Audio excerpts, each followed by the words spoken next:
Evening, all folks. Hope you're well. Voice has gone a little. Been at the guitar and bass show yesterday, Saturday, talking over guitars. Bass was perfectly audible, not loud. Everything was great. Guitars, wow, it was mental. Just like I got to shout to hear it and just, anyway. All is good. Welcome to Brooksy's Bass Corner live chat 155. 155? Just check that. Check that. It is 155, isn't it? I'm not one ahead. It is 155. Very good. Very good. Hope you're all safe and well. Welcome to Brooksy's Bass Corner live chat 155. Coming to you from London, here in the UK. It's 2 minutes past 6, 3 minutes past 6. Good to have you along. Hope you're all good. Welcome to the live chat. It has been a mental week at Brooks Towers. I knew it would be. We knew it would be. I just want to check a little something on my diary. Just bear with me 2 seconds, folks. It's just crossed my mind. 1, 2, 3, 4, 5, 6, 7,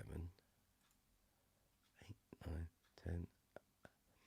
So, in 11 weeks and 2 days, we've gone from a message on my WhatsApp.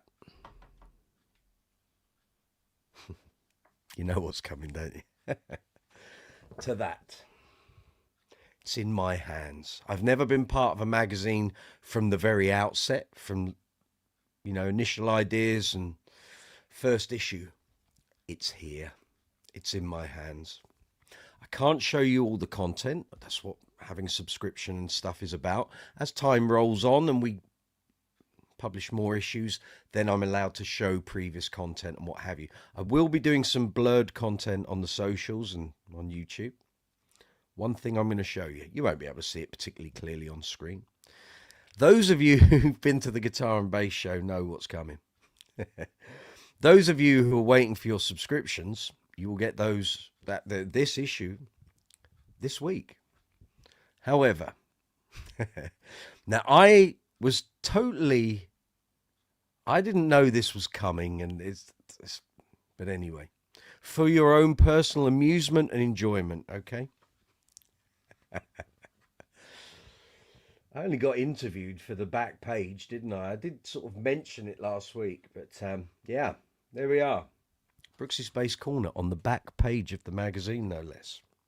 Thank you very much to Joel McIver, my editor, for that. And I said to him, when he asked me, he said, I want to interview you for the back cover. I said, are you sure? I don't think anyone's going to want to read that. He said, you'd be surprised. I replied, I'd be amazed. But anyway, we're there. The channel's going from strength to strength. We're going to talk about the show. We can talk about what the topic of conversation is.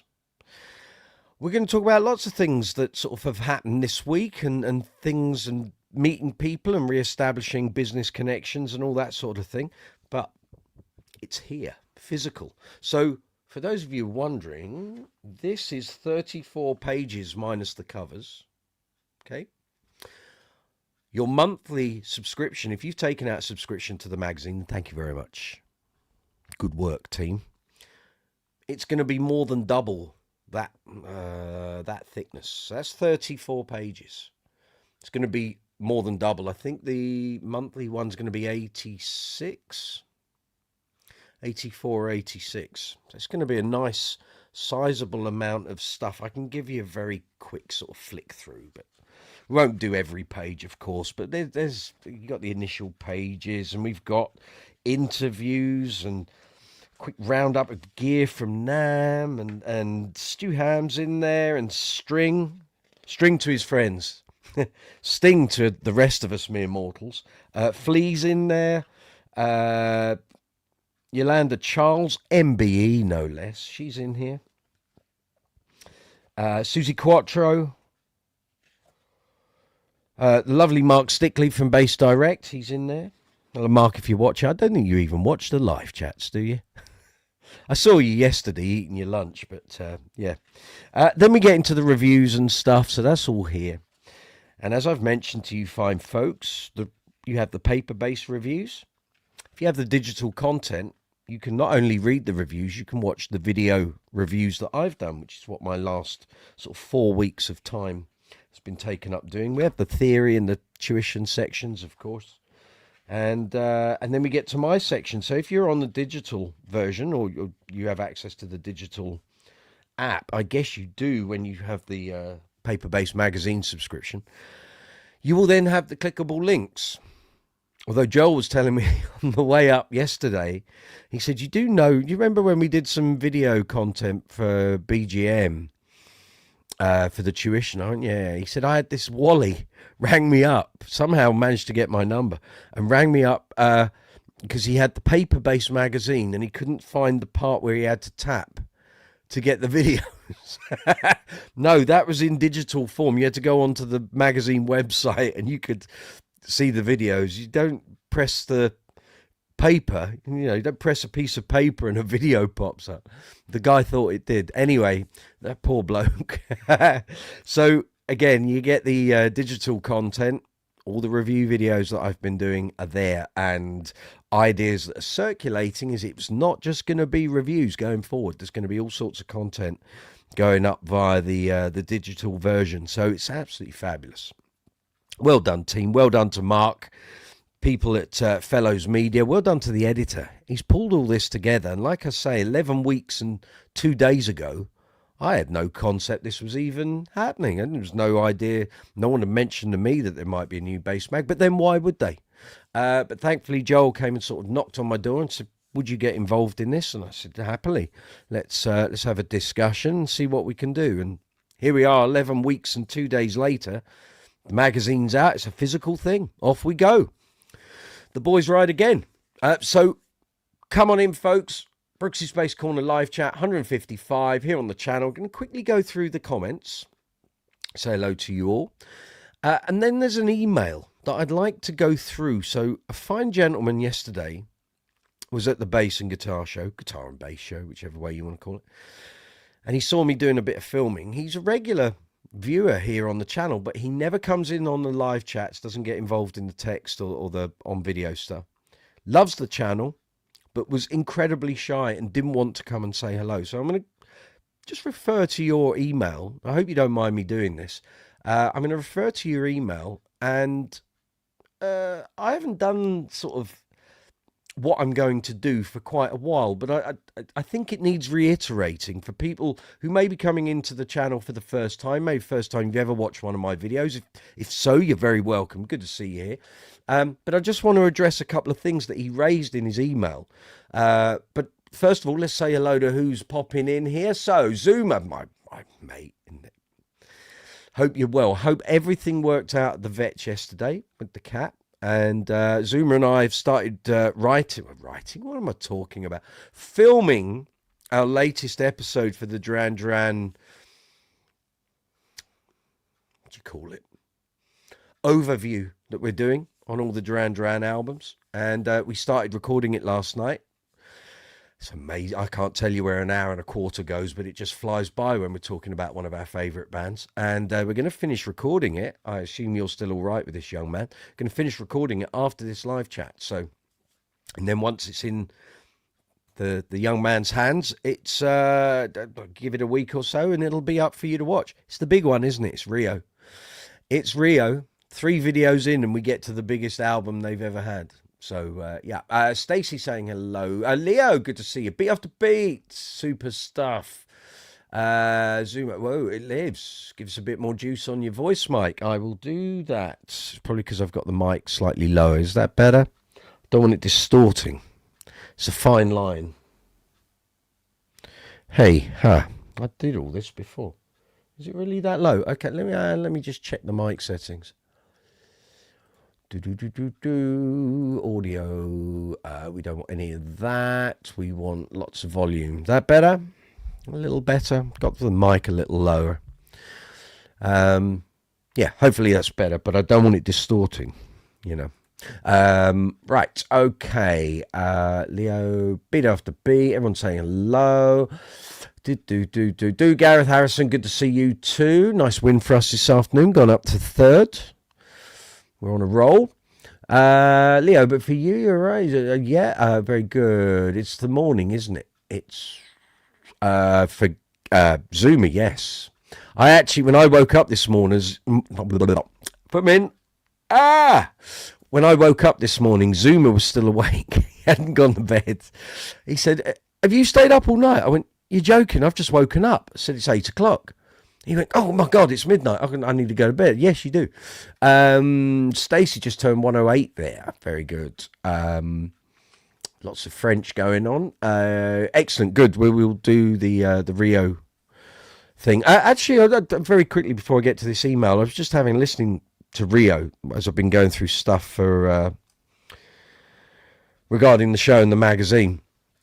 And we were talking last night on My Own Way on Rio that you thought there might be fretless in that middle section. You might be right, but I still think it is probably fretted with chorus, although reading it, the sound he gets on My Own Way is similar to the sound he gets on Save a Prayer, that I always thought was fretless, but it's not. And I did a Google search. It turns out he used a phaser, an electro-harmonics phaser. And obviously he's got the rate sort of control well down because that's a very smooth sounding phaser. So yeah, he was using that. So I wonder if it was the fretted, either SB 1000 or the 900 with that phaser on. So it could well be. What was the other point we were talking about? Lonely in Your Nightmare we did. Rio we did. And we were rattling through Hungry Like the Wolf. So it's all good. We could talk about this stuff for hours, me and him. But anyway, you don't know about the phaser, but I do know it's double tracked. That would help as well. So I was reading a thing from a fretless bass website, but they interviewed John around about the time of Paper Gods. And apparently, according to him, how much of this he remembers, I don't know. But apparently he had that phaser, the MXR phaser. He had a chorus and a flanger. So he was going for the whole modulation kit. And he would use that phaser quite a bit, apparently. So whenever he wanted to sound a little fretlessy without having to pick up a fretless, he would go for that phaser. Beat after beat, Duran sound is full of surprises. Don't we know it? Don't we know it? Right, let me get to this email. So if you're watching, the gentleman's name is Mark Morris Jones. Mark, if you're out there watching, hope you don't mind me referring to this. But I thought it was about time here on the channel. You know how I operate. You know how the channel operates. I don't tolerate bullying. I don't accept people coming on here being aggressive. They come in on the shorts feed or the vertical stream feed and they come in, they're nasty, they get booted out. We don't have any of that. I won't have people being bullied on my channel. I won't have people being aggressive and rude and bringing politics and religion and all that crap here on a bass channel. So but anyway, Mark, I know exactly who you are because you said you were in the corridor when I started filming the footage that I filmed yesterday. I was rattling through that footage earlier and I saw you on the thing. Hello. Right, let me read this and then we can flesh it out so everyone's thinking, what the hell's he talking about? So Mark sent me this email last night once I got home. So he says, hi, Mike. Spotted you at the Guitar and Bass show today. Very good. I was going to say hello, but I'm pretty shy. So first point. Any of you, if we're ever out doing stuff, recording for the mag or at a bass show, or you see me in a bass shop and you think, I'm too shy, just come and say hello. I'm a very approachable chap. If you've got cake, even better. That's always a bonus. You know, we can talk about cake and eat it. It's all good. But yeah, always come up and say hello. Okay, unless I'm immensely busy and I will say, hi, I'm really busy. Let me get this done. And I'll come talk to you. That's generally how I work. So he says, yeah, I was going to come and say hello, but I'm pretty shy. Okay. You may have seen and captured me on video. I was the big grey-haired guy in the blue coat standing in the corridor when you started recording your video footage, who I've now seen watching the footage back. I'm a subscriber to your channel, but I tend to sit and watch in anonymity. Okay. That's entirely your call. That's fine. Watching regular contributors talk about their alembic collections, I feel as a casual player who now plays an Indonesian Squire Precision Special and I play in a pub covers band, what have I got to bring to the table? Right. This is my point. No one should ever come here on Brooksy's Bass Corner, whether it's the live chats, you're watching the content, getting involved in the community tabs, the socials, anything. Never, ever, ever, whether it's Mark or anyone else, ever feel that because you're not a pro or a semi-pro or you've got a £50,000 bass or a huge collection, that does not make your viewpoint any less worthwhile. You could have a £40 car boot sale bass and everything's falling off it. Your viewpoint is as valid as anyone else's. Okay, so I never want people to say, "Oh, I feel like I'm a bit inferior," when you guys have got all this gear and you know all your stuff. No, no, no. This channel is about providing information, some guidance, pointing you in the right direction, tapping into my experience, my knowledge of having done this for 31 years as a professional. Next year will be 40 years since I started playing. If I can pass on any crumb of knowledge that helps someone get further in their journey in bass, music, doing it professionally, whether you play professionally, an amateur, semi-pro, you play for your own enjoyment at home, your viewpoint is completely as valid as the next guy. I could have Chris Childs from Thunder on here. Your viewpoint is as valid as Chris's. Simple as that. I will not have pecking orders and people say, oh, you know, we shouldn't have beginners on or any crap. It's my channel. I call the shots. That's the way this works. And I will never have someone come on the live chat or feel too shy that they think they're going to get either shouted down or their view isn't worthy or because they don't have an expensive bass. No. You can have the cheapest bass on the planet. Your view, what you get out of it is just as important. I've learned some of the most important bass playing lessons, crumbs of advice and stuff from people who weren't professional players, but I can always learn something from watching another person play bass. There's always something. So it could just be the way their fretting hand moves, positional playing, how they're hearing things, their progressions, what have you. There is always something you can pick up. So Mark, if you're out there, please always feel like you can get involved in the live chats, leave comments on the videos, get involved in as much of the channel as you feel comfortable with. But if you don't want to, I have no problem with that. And no one has to do anything here on this channel. I produce the content. How you guys use it, watch it, get involved in it, that is entirely up to you. But I will never have someone here on the channel feel like they're not worthy or their view is not worthy or what they use makes them a far less of a player.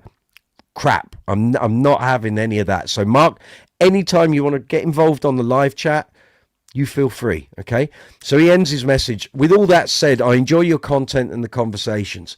I'll be watching tomorrow. So Mark Morris Jones, you're out there. You are always welcome on this channel.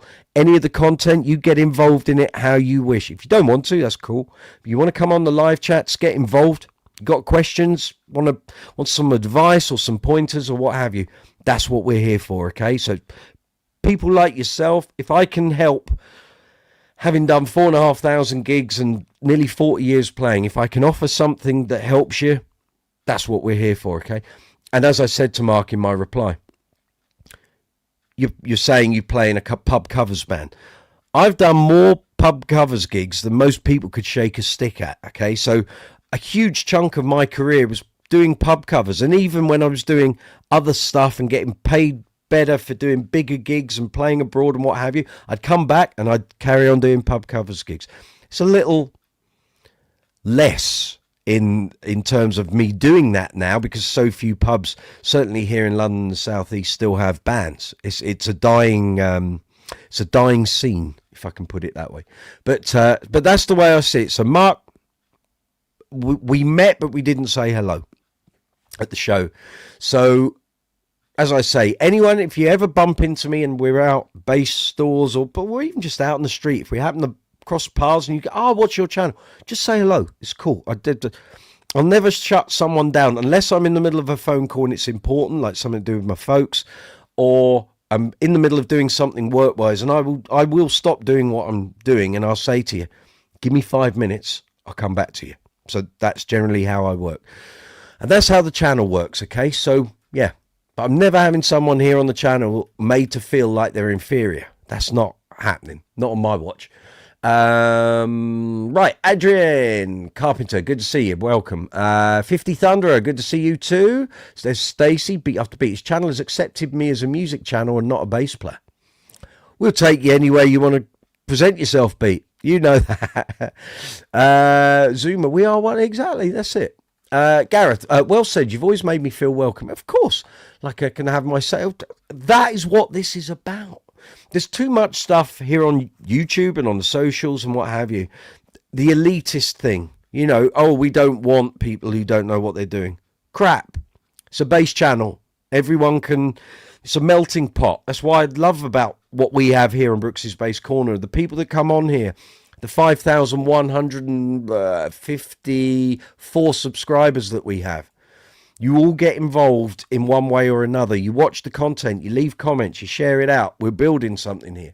The original premise of this channel was an educational resource to provide a library of demo and review content, because if we didn't come out of COVID and we never got out gigging again, but people wanted to buy instruments and they couldn't go to a store, the whole general premise was to create a library of sound and visual content for people to refer to, so they didn't waste their money on big money purchases if they were buying a big money bass and they didn't know how it was going to play or sound. Obviously, I've extended the remit considerably from that time, and we do a lot of other things here on the channel, but that was the general idea. So no, everyone's view is valid. Whether I agree with it or not, that's you put things out there to discuss, and then we discuss them, and yeah. But you know, I won't have people feel like they can't ask for help or ask questions about bass. I thoroughly encourage all that. 50 Thunder, you've gigged with some beat up basses over the years. I've got a collection of guitars. Each one of them tells a story, carries a memory or two. Exactly. Stacey, exactly. Tidbits are everywhere and can come from anyone. Who was it who told you about using the Fab cling film on your pedal board? No, that was personal experience. That was in my old covers band with Steve from FM. And his pedal board kept getting covered in crap on gigs where people would walk past with their drinks and get like half a pint of Guinness on your pedals. And he just got the hump. And he said, we've got to find a way to... Oh, and we were in Israel doing our gigs. Same thing was happening. People were putting their drink glasses on the stage and they would just get knocked over with the vibration from the subs under the stage. And he said, there's got to be a way around this. And what it was, we went to the catering part in the kitchen and they gave us a roll of cling film. We wrapped his pedal board in the cling film and that was it. Never had a problem again. So when I started doing the outdoor shows with Uncle Funk in the festivals and it's raining, you remember there was that gig on the Bass String Experiment where we turned up at that festival in Cromer in Norfolk and it was absolutely hissing down. I was thinking, what did we do? What did we do with his board? I couldn't remember. About 4 days later, I was walking through Costco, walked past the kitchenware bit, and there's all the cling film. And ding, eureka! That's what we did. We got the roll of cling film from the caterers in our hotel, and wrapped his board in the cling film. That was it. Little nuggets, you see, little nuggets. So while we're here, so yesterday I had the very lovely joy of seeing young Danny Sapko. You're out there. You might be driving home. You might be at the pub. You'll be packing up either way from the show. And he's a good lady. Pleasure to meet you. And I caught up with him yesterday. We had a nice little chat. He was very busy all day. He was being bombarded by the hordes, but that was fine. We had a lovely chat. But I did purchase one of those, didn't I? Of course, has to be done. Has to be done. But he was in good form. Very happy. Said hello to everyone on the channel. And next time he's down south here, we're trying to arrange if we can do something, or certainly meet up for lunch and have a chat and record a bit of a chat. So we'll see. We will see. Okay, I'm going to tell you about the show. Tonight's topic of conversation, it's only taken me 27 minutes to get to it. So this is not a thing. So I don't want people suddenly in socials land and YouTube and everywhere go, oh, we got Mike said there's no, that's not what I'm saying. Read what's on the screen. Read what's on the screen. If might never happen. Might not happen. Not in my lifetime. It might not happen again. But if, and I can hear my editor in my ear now going, what's he doing? Why is he doing this? I want to gauge. I want to get an idea for the regulars on Brooksy's Bass Corner. An informed collection of people. They know their stuff. If we were to have a bass-specific show, either in the UK or in London, replicating what we did at the old bass shows. Those who came know exactly what I'm talking about. All the manufacturers, the masterclasses, the live performances, the bass celebrities, all of that. If it was feasible, and it could happen, and I'm not saying it will, it may never happen. It takes a lot of money to do this. Depends how well the magazine does. But if we did another show, or if there was another show, and the mag was involved in some way, wherever you are on the planet, this is not just UK specific, because we used to get so many people from the London Bass Show flying in from all over the world. We had people from Australia would come in, Japan, US, loads of people from Europe, Middle East, Far East, the whole shooting match. Would you buy a ticket? Would you buy a ticket? So especially for those of you in the US who I've recounted all these stories to and told you what used to happen, and Lord knows there's plenty of video up on YouTube of those previous shows. You know, it's like a smaller version of NAMM, much smaller, but we got the bass celebs would come. They knew what the mag was about. They knew the team that wrote on it. They knew that if we put on a show, it was worth coming to do. And obviously the sort of various bass celebrities, if they're the company of the instruments they were endorsing, the pedals, the strings, they would back it all up with promotion and what have you. But if we were to do, or if there was to be another show like that's bass specific, not bundled in with a guitar show, would you buy a ticket? Would you buy a ticket? I can't sell it any more than I have over the past 5.5 years, because lots of discussions yesterday. It was very clear within about 2 hours of being there. We arrived at 10 o'clock. Very clear by about midday that there's still a very good, alive and kicking bass community as we had it in those days. So very often, a lot of the bass players wouldn't see each other. How often are you on a gig with another bass player? Unless you're on a festival or a university gig or something like that. If you're doing a gig in a venue, unless a bass player comes in to watch you or just happens to be drinking there, you're not going to meet another bass player, because there's only one bass player in a band, generally. But when we did those shows, it was the whole UK bass community, and then all these other people coming in, and you could rub shoulders with Stu Ham or Robert Trujillo or Peter Hook or Billy Sheehan, Mark King. We afforded that level of connection, but also all the bass players and the pros and the amateurs and the hobby players and people just with an interest of bass. We were all part of that community, and it was fab. And yesterday showed me that hasn't gone, that hasn't dissipated, even though I know they did the guitar and bass show last year, but the last London event, which also was a guitar and bass show, but was under our steam with the magazines, and with Future Publishing. That was 2019, 7 years ago. But I just thought today, I wonder how much would people, because I've said before, and I was saying to the editor and the publisher yesterday, not a week really goes by since I set this channel up.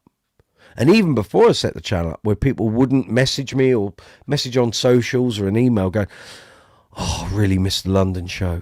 When are we going to do another London-based show? And it's like, well, it doesn't work like that. It was part of the magazine. That's kind of what it was about. But also, up until this week, yes, there was Bass Review magazine, but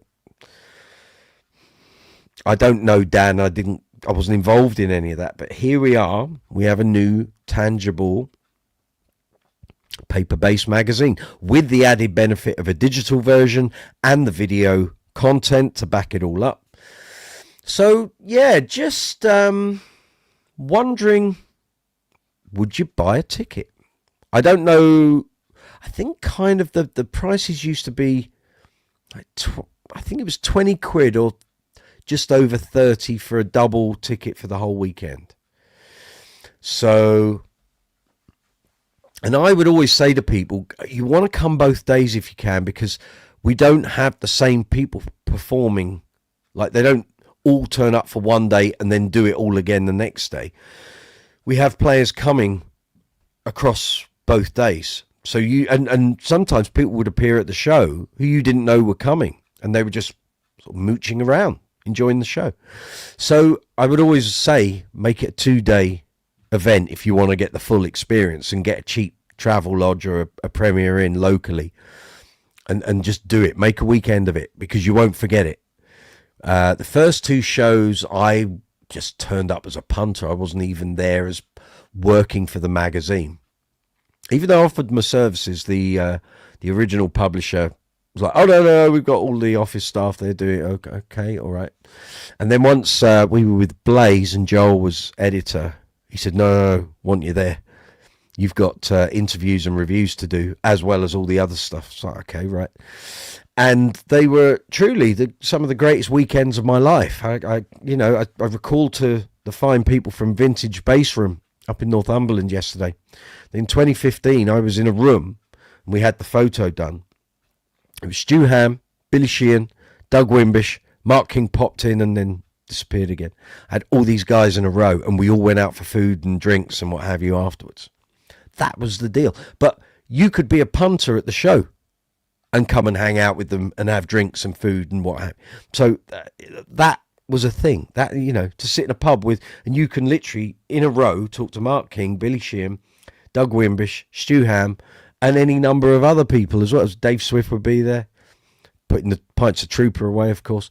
And that's what it was about. And we built this lovely community. And since those shows don't happen, it's very hard keeping in touch with everyone, keeping the community thriving in that sense. Thankfully, since those days, lots of us have created YouTube channels, and certain people have created whole businesses on their socials, YouTube and what have you. So I just wanted to know, I was inquisitive to know, would you guys buy tickets?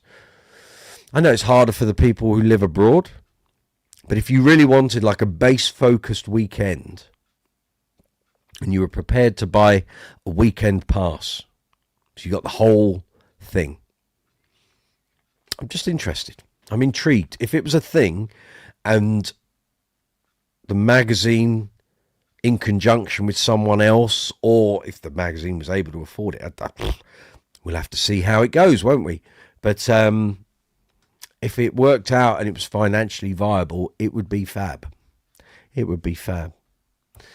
So, yeah, I just wanted to put it out there. Right. 50 Thunder. I love Sapco's Rickenbacker bass sound. Yeah, it's good, isn't it? Did you see the video the other day he put up?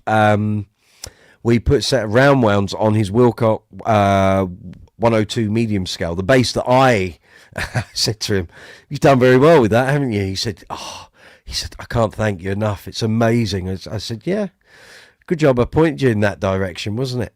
But his sound with the rotor sounds on. Oh, beautiful. A thing of beauty. Gareth Harrison, I would definitely buy a ticket and make a weekend of it, taking some of the music stores in the area.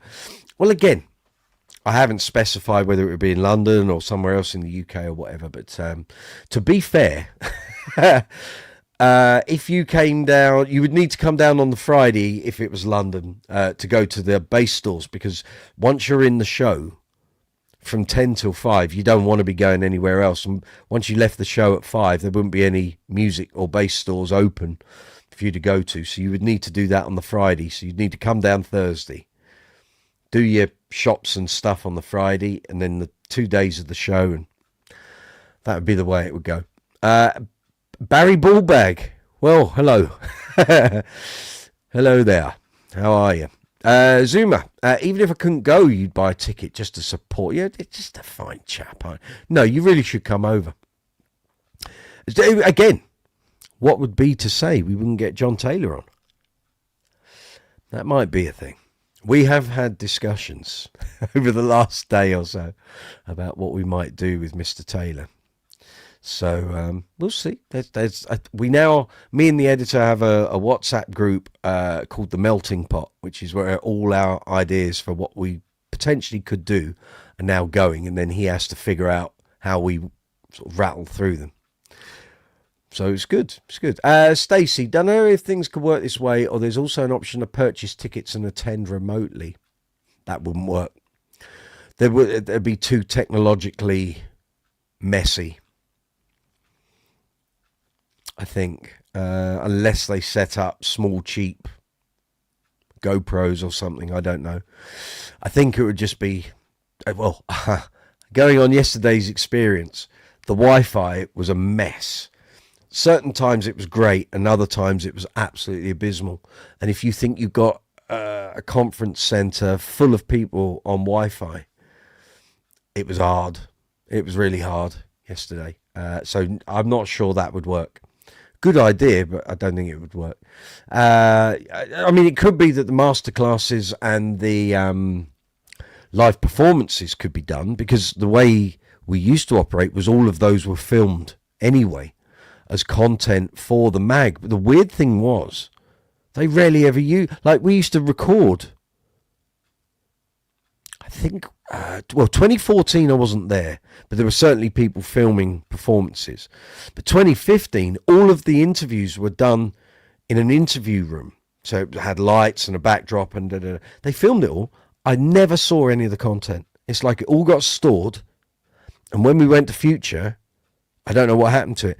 But the shows under Future's jurisdiction, they carried on filming interviews and stuff. But again, as far as I know, none of it ever surfaced. So there's probably about 10 interviews that I did with various bass players of note, somewhere on someone's hard drive. Maybe they're still with Future, I don't know. But absolutely wasted content. And now in this day and age, you could, oh God, the amount of clips you could make. Be incredible. Martin, good to see you. Yeah, we need events like that again, don't we? Just there's a huge community out there, as yesterday showed. Stacey, let's try that again. In the salon world, the big shows offer remote tickets and exclusive online show content for those who can't attend. Yeah, but those sort of shows have huge backing and financial resource from the manufacturers, the product manufacturers and what have you. Bass world is a little bit different, and certainly in our industry, promotional budgets for this sort of thing have been cut quite radically, which is why a lot of the manufacturers now don't necessarily attend NAMM. They pump all their promotional budget into influencers, you know, I guess people like myself, although I don't do a huge amount of that, but people who have huge Instagram profiles, Facebook profiles, TikTok profiles, and all of that. That's where they put their money rather than hiring stands at shows. And again, this is another thing, that if we did that show, how do you price the stands? Because yesterday was a different thing. So the guitar section was downstairs, huge. Bass section was upstairs, small, self-contained in one room, but it worked perfectly. The show we used to do would have been similar to what was downstairs. You wouldn't have the upstairs bit as well, but it would the stands would need to be competitively priced. Now, I don't know. I have no idea how much that cost for the people running it yesterday to hire and then charge out for the stands. I think I saw Richard comment that they were looking at a stand, him and some of his colleagues, and it was like £600. And I said, that's cheap. It used to be a couple of grand in London. So I don't know if the place we were at yesterday near Birmingham was considerably cheaper. I would expect it was, in which case do the show there. It doesn't have to be in London. The one big benefit for when the shows were in London, that all the stars coming over from other parts of the world, they flew into Heathrow and bang, they're there on the tube. Like from Heathrow to I guess Earl's Court, but we were at Olympia, so anyway, you could be there very quick, within about 20 minutes. So, and I know a lot of the big names liked that aspect, that they could fly in, get on the tube or get a cab or whatever, and they were there really quick. Stay in the hotel at the Hilton, just up the road from the venue, and then when they're finished on the Monday morning, tube back to Heathrow or taxi, and they fly off again. Great. We were quite efficient in how we ran all that, although I wasn't privy to any of that, of course. The only thing was the costs started to spiral a little too much out of control, and by about 2017, 2018, the show actually really wasn't making a huge amount of money. A lot of it was sort of going out on sort of, base celebrity costs, but there we are. But it's just I'm just throwing the idea out there. I'm not saying it will happen. It's certainly not something I've spoken to the publisher about or anything. But it's just, we have experience in this. So, sorry, I've just seen something. Hang on, just bear me a moment, folks.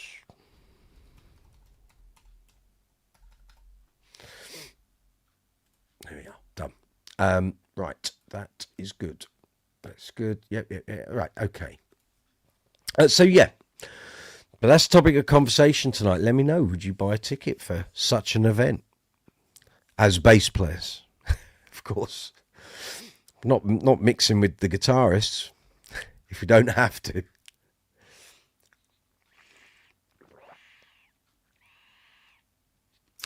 So, it's coming up 6:45 here in London. This is Live Chat 155 here in Brooksy's Bass Corner.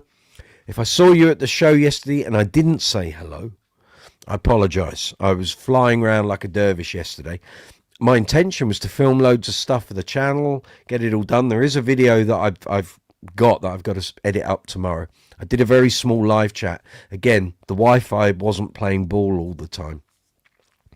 And once we got downstairs, it was so noisy, I just thought, this is not going to look good. And probably the mic's going to distort a lot. And it was so many people on the downstairs guitar section. I just thought, nah, I wouldn't watch it.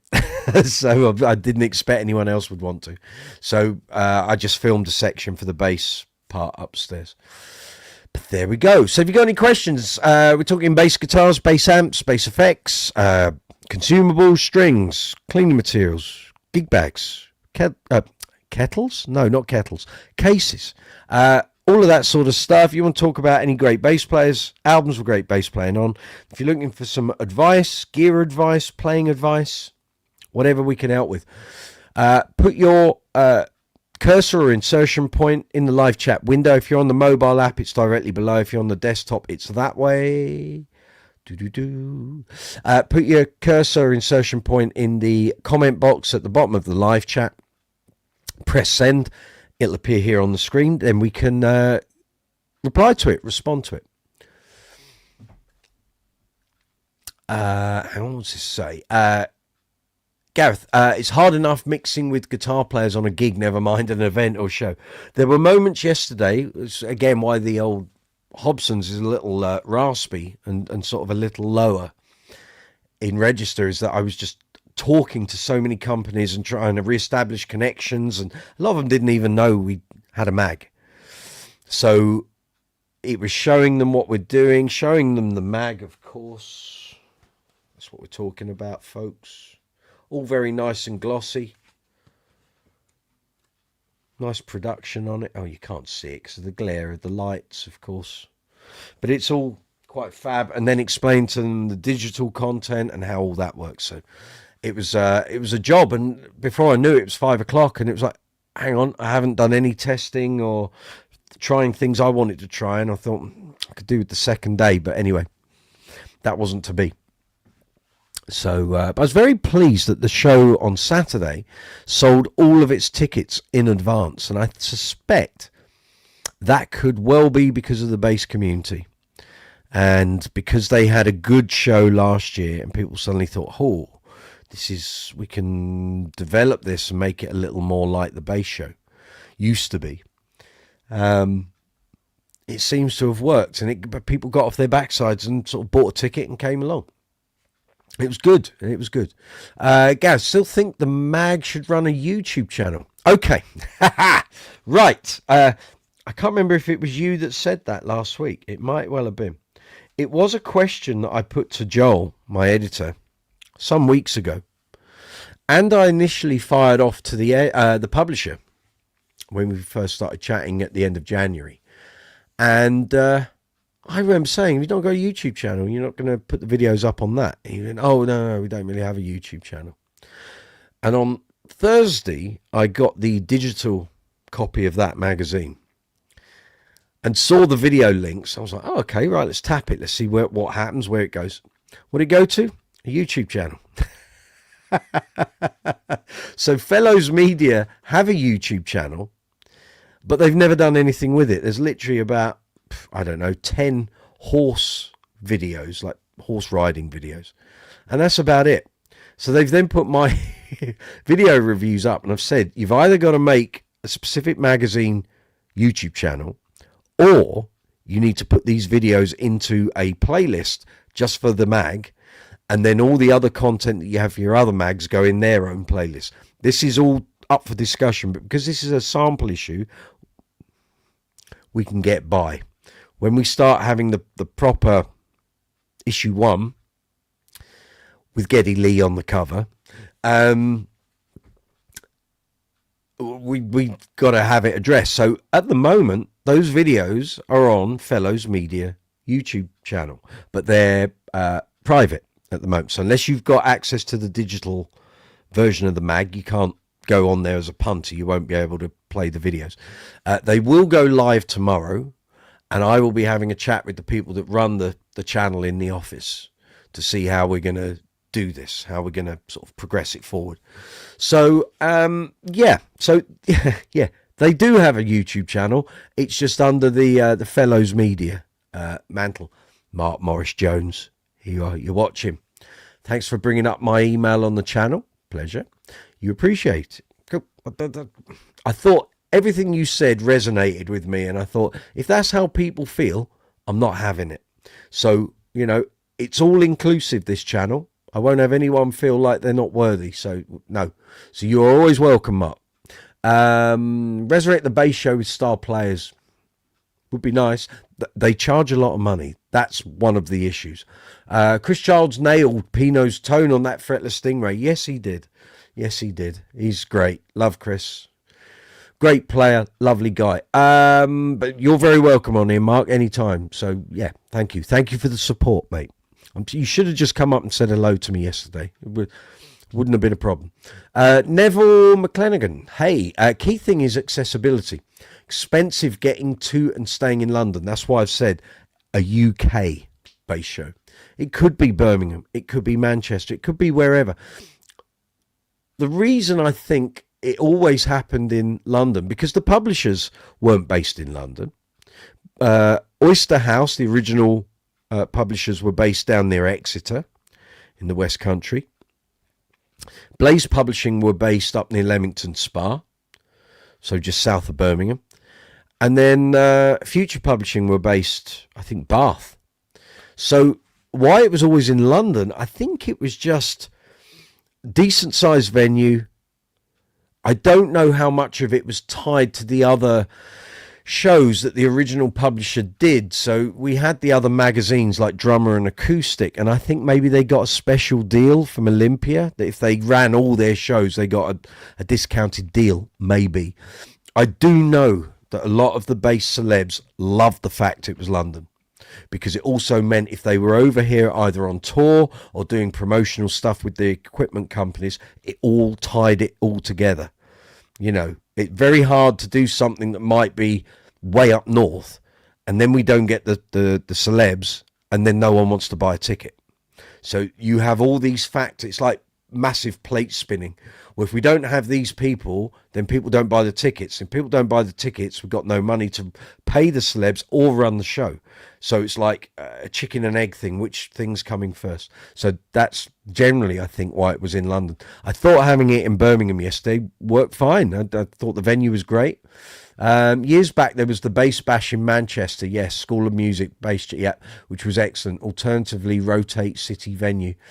Yeah, it's logistics, and at the end of the day, it is money and finance. That is the deal.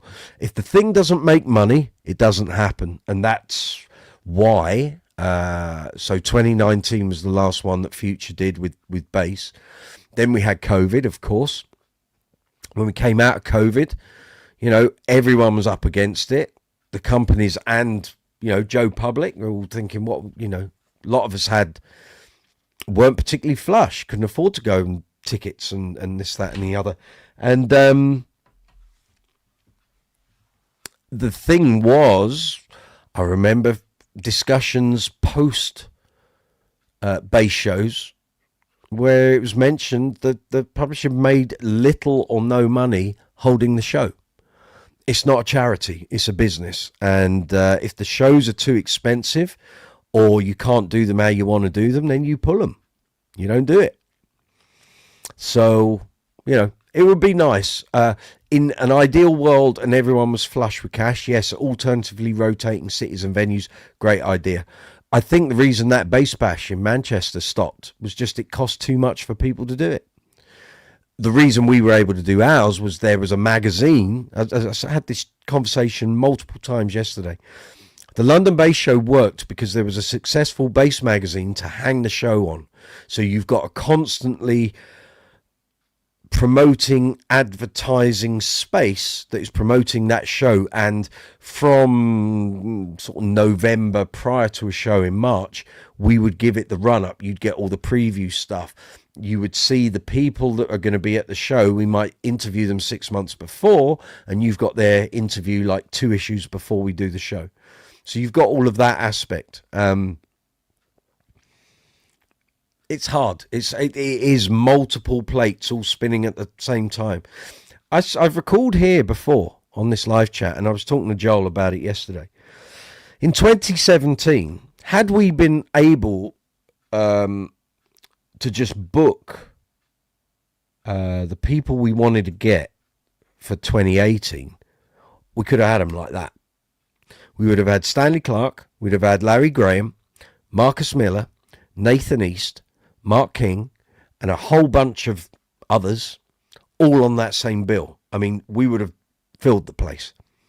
But because the publisher wouldn't let us book anyone, and as it turned out, they wouldn't let us book people for the 2018 show until the end of November, start of December in 2017, by which time all those players were booked to do other stuff. So we couldn't get them. But we had the ideas for what we wanted to do and just couldn't do it because our hands were tied. We couldn't get anyone to sign contracts to appear and book flights and book hotels because the publisher said, you don't do anything until we give it the green light. So we were always under the impression, yes, there'll be a 2018 show. But at any point, the publisher could have said, not running it. But thankfully they did. And then when it became clear that might not be a goer, then we said, okay, well, if we can't do that, how about doing a best of British? So we don't need quite so many people coming in on flights. You don't really need to put everyone up in hotels. We've got British-based bass players, and it kind of cuts the expenses considerably. And that would have been a good show. So we would have had, again, Mark King, probably got John Taylor again. Chris would have been on there. Chris Charles would have got Glenn Hughes. Jack Bruce had passed by that point. Chris Squire had passed.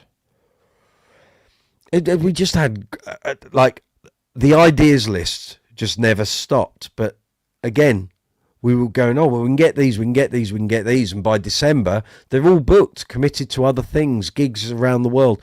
Had we been able to do it after the bass show, like March, April 2017, we'd have got our wish list of the people we wanted. And it wouldn't have been a no-brainer. So we will see. We'll see how it all pans out. But this is just, I'm putting it out there for discussion.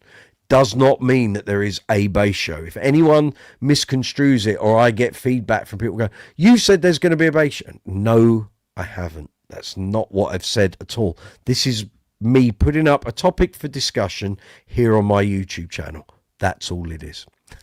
Neville, appreciate all the efforts in trying to make it happen. Agree that having events specifically for bass again would be special. It would, because everyone always used to say it won't work. You have to do bass with guitar. And as much as Oyster House Media did a lot of things, I was just a writer. What, they weren't going to listen to me. They did a lot of things I thought were very odd and a bit strange. They did get the shows off the ground because they got all the other shows for their other music magazines going.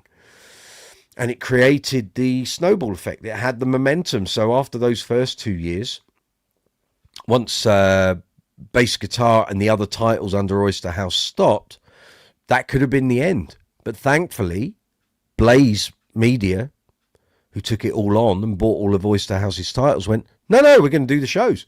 And it was like, great. So 2013 was the first one I worked on, and it was like, wow, we can make this something really, really, really, really good. And I remember going home with Joel in the car from the 2013 one, and he said to me, who should we get next year?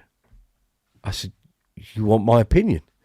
He said, well, he said, you've just seen what we've done. What could we do? What would really do really well? I said, well, it's a no-brainer, isn't it? You want John Taylor. I said, Duran, their fans will fill the place. I said, you want him for both days, really. But if you can only get him for one, I said, I tell you, if you get him for one, look at your ticket sales for the day he's not on. Look at the ticket sales for the day he is on. And they did. They flooded the venue. I wasn't even there. And I was gutted because I was doing shows in Israel at the time. And... but I heard all the stories. I got all the feedback. And so it was that. I said at the time, Green Day were severely huge around the world. I said, get Mike Dirnt. Get Fender. I think at the time he was still with Fender amplification, Fender strings, Fender bass. Just get Fender to help. He's an endorsed artist and his own range of basses and stuff. Get them to help with this.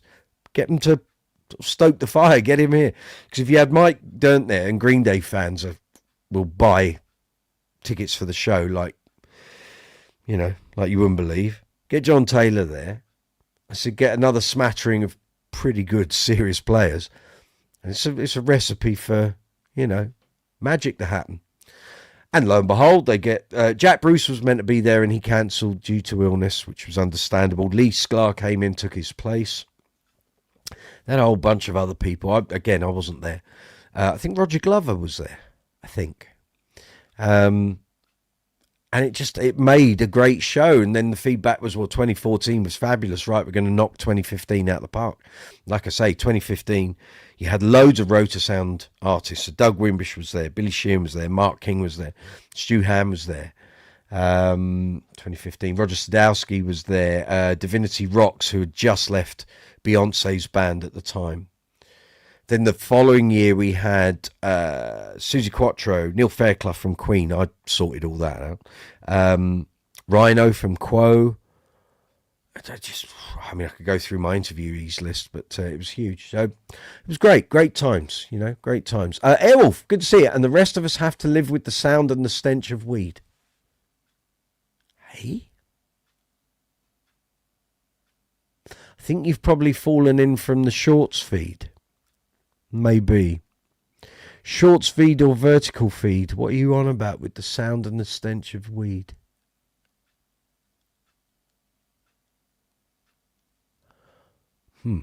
Okay. If you'd like to put a little more meat on those bones, that'd be fab.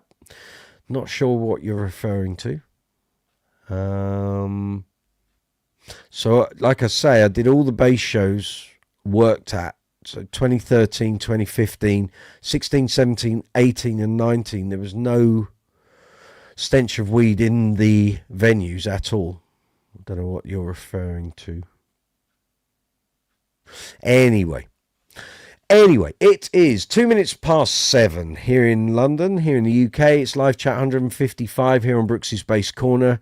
You're very welcome. Come on in. You're amongst friends. We're talking basses, bass guitars, bass amps, bass effects, great bass players. If you want any help or advice, Russell Zorner, good to see you. If you had a show here, I'd buy a ticket, but I can't get to the UK. Okay, I think you have loads of shows already in the US, Russell. The old American bass player team have their bass thing going on. So yeah.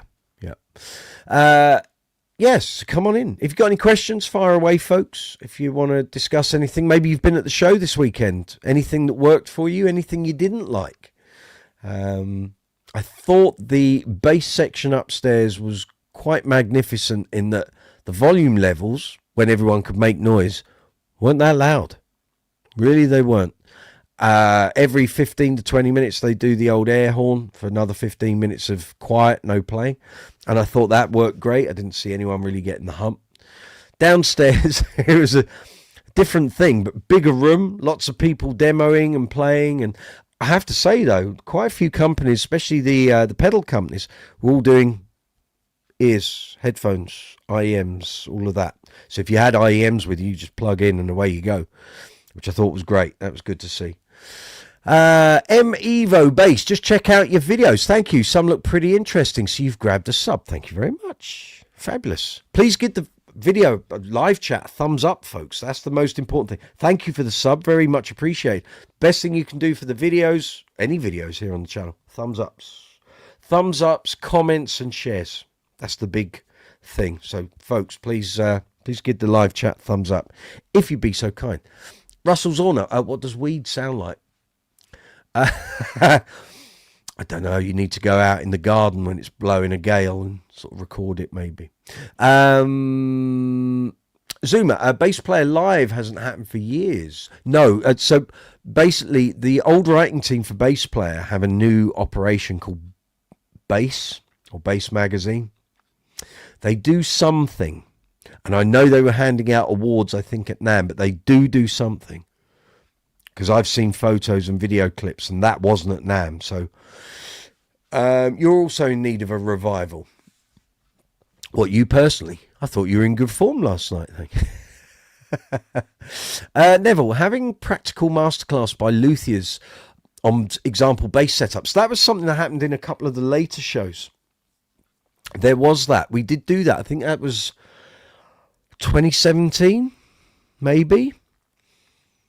Yeah, there was some of that. And Crimson Guitars were there yesterday, and I guess this weekend. So they're all about guitar and bass setups, mods, building, all of that sort of thing. Might be a good item to consider if there was a show. Like I say, there was that. There were a couple of... in fact, you know what? I think we did a thing, and I think this was part of the Scott's Bass Lessons section of the show. And they had like 3 luthiers coming in to, like, I think they had Sheldon Dingwall, maybe it was Rob Elric, maybe it might have been Roger Sadowski, and they were doing all of this. And then there was Martin Sims with his Enfields and stuff, and he was talking about setups and work and customization. So that has been done. We did do some of that. Maybe not enough, but yeah, that certainly featured in a couple of the shows. Evo Bass. Woo. I can't even put my fingers on camera. There we are. Yeah, all of that. Russell, we have plenty of theatres here that can run videos on their ad projectors.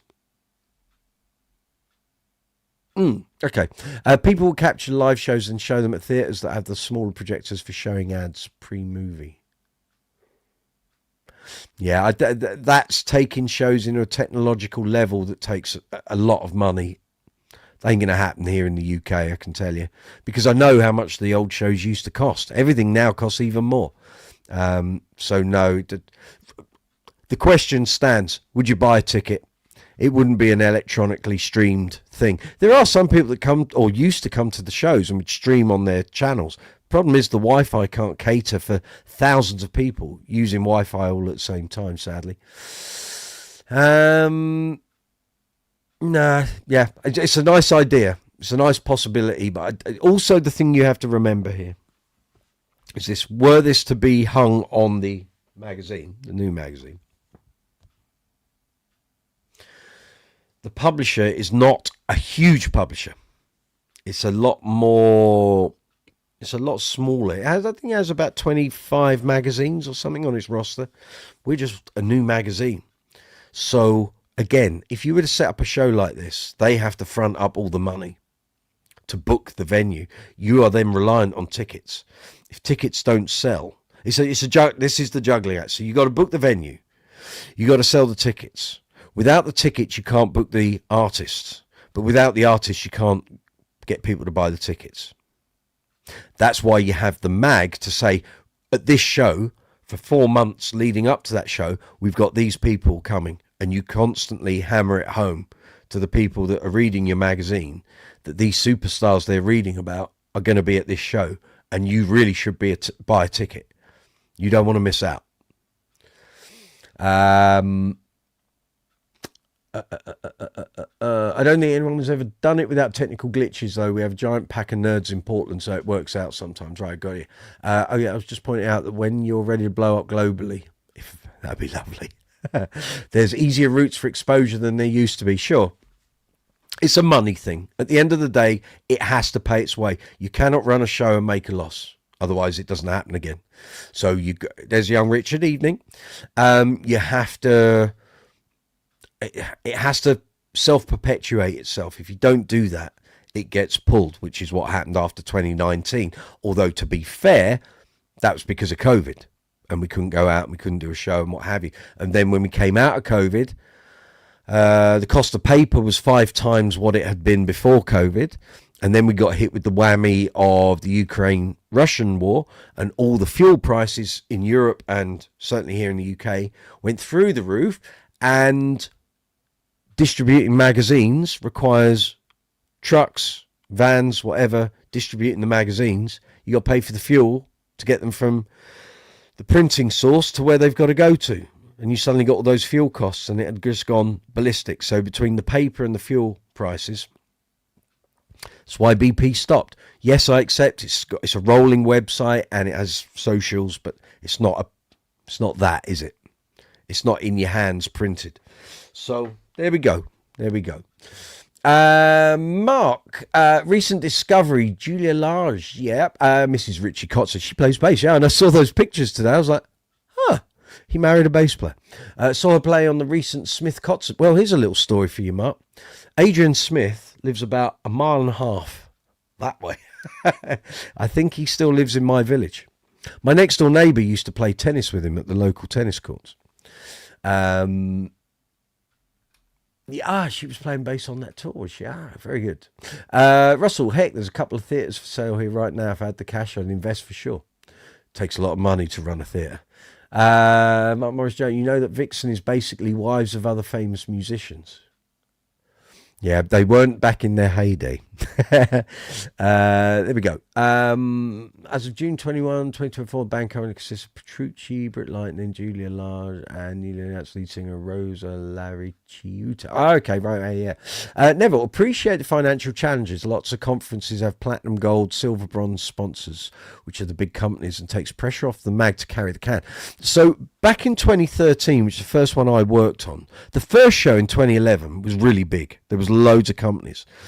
When I did the first one that I worked on in 2013, it was clear that some of those companies weren't there.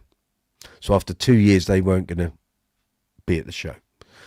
By 2015, quite a few of the large companies like Korg, Fender, Ibanez weren't at the show.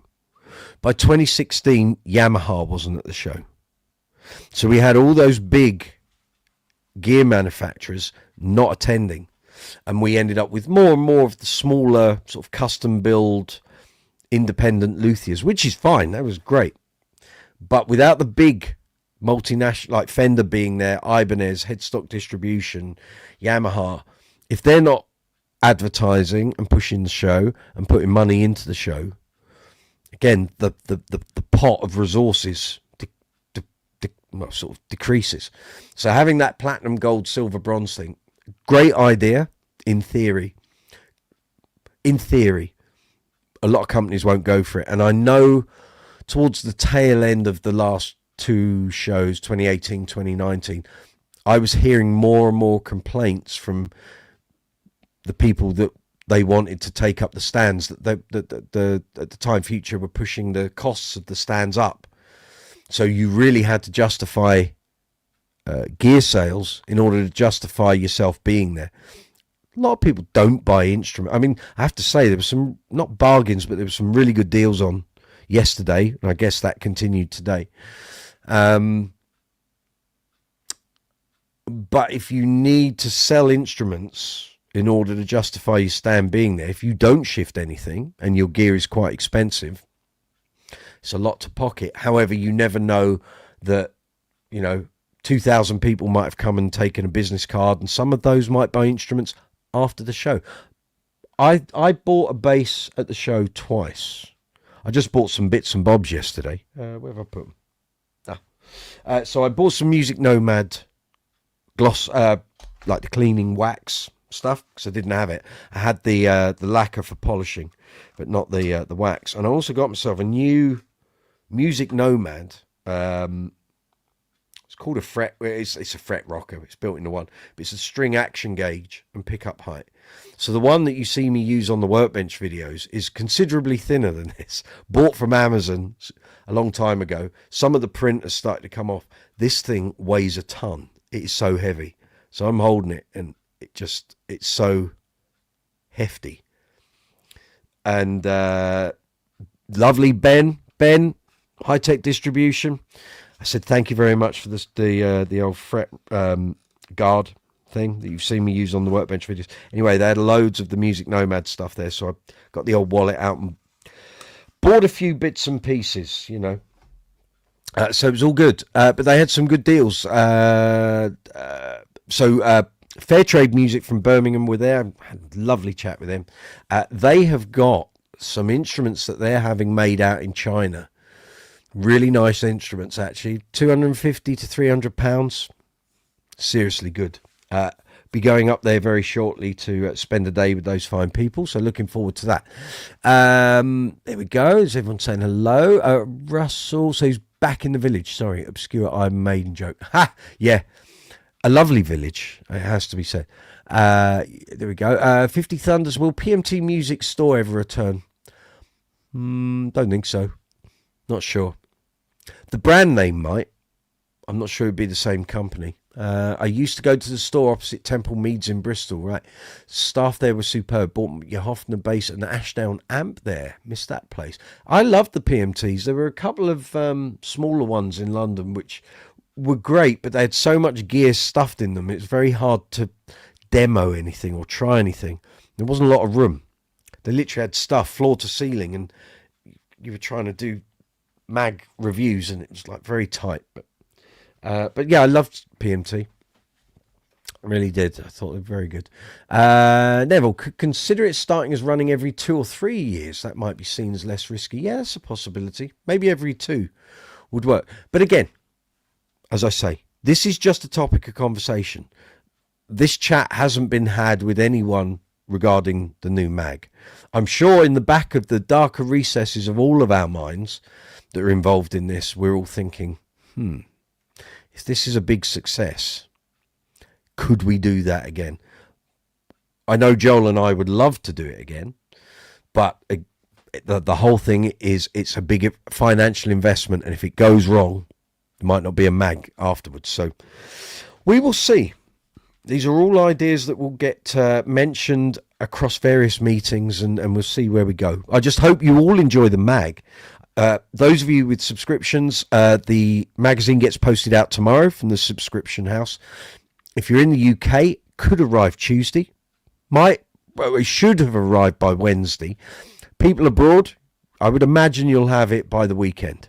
So It'll be interesting to hear how quickly you guys get it. So, and I'd like feedback, good, bad, and indifferent. I want to hear what you like, what you don't like, what you think could be better.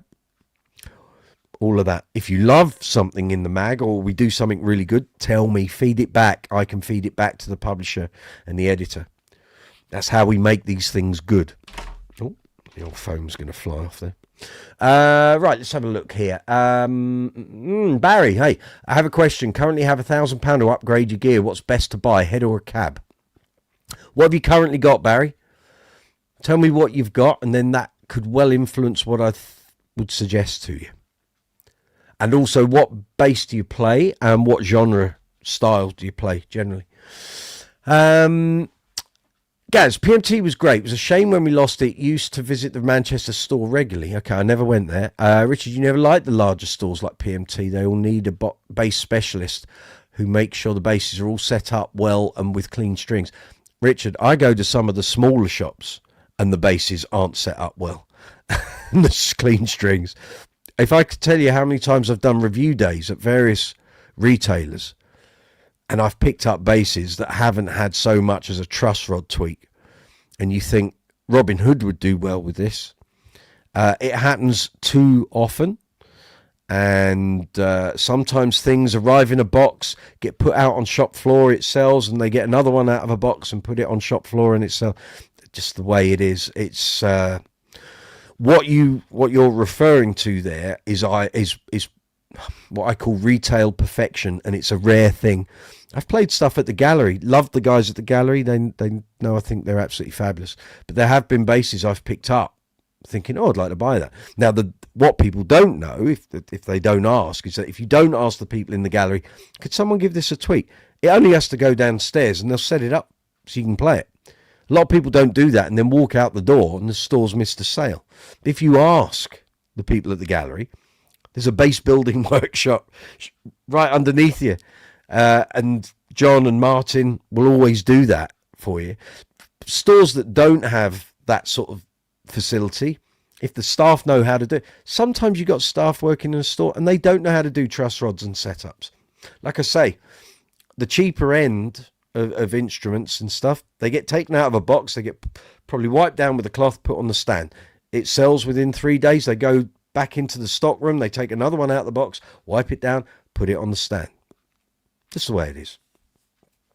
I liked PMT. I used to love doing our review days at the Birmingham one because it was like an aircraft hangar. And I could go through their whole bass selection, which was huge at that point.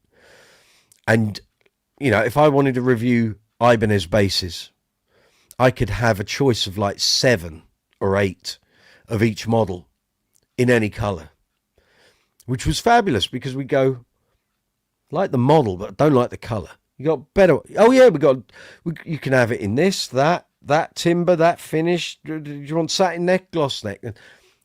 Loved it, and they were always very accommodating. We did some great review days there. Loved doing it. It's a shame when the previous aircraft hangar closed, and the new one was okay. They just didn't have a huge amount of bass stock, and we never did another bass review day after 2017. That one. Then I did a couple of PMTs regionally, but again, those stores weren't that big. They were filled floor to ceiling with gear, and a bit hard to do review day. Trying to accommodate the photographer was half the problem. But there we are, halcyon days. We got the work done. So yeah, I mean, I was hoping to do some testing and filming yesterday and have some really nice content for the channel. It just didn't happen. It was so busy speaking to people, re-establishing connections. Yeah, but everyone was in fine form.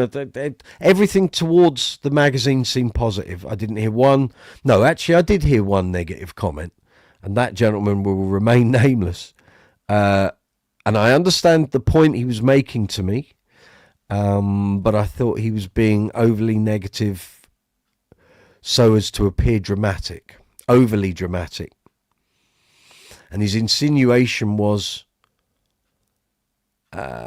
he was making a point. I'm trying to do this without dropping myself in the crap here. He was making the point that we'd reviewed some of his products before and we didn't know what we were talking about. So indirectly, he was actually accusing me of not knowing how to review his basses. To which I responded, A, you didn't seem to have a problem when they got great reviews. B, I know how to use your preamps. And I have now three Alembics. I had two at the time. So I know how that works. And, okay. So I don't think he'll be chasing any reviews from us. That's fine. Great gear. Can't fault it. Love his instruments. But, yeah. Wasn't expecting the tirade I got, but there we go. So if he doesn't want to do that and he's fine not having reviews, then that's all fine and dandy. So there we go. Good to see Chris Childs yesterday. He did a great demonstration. I don't know if he did one today. Anyone been at the show today? Did Chris do a demo today? I don't know.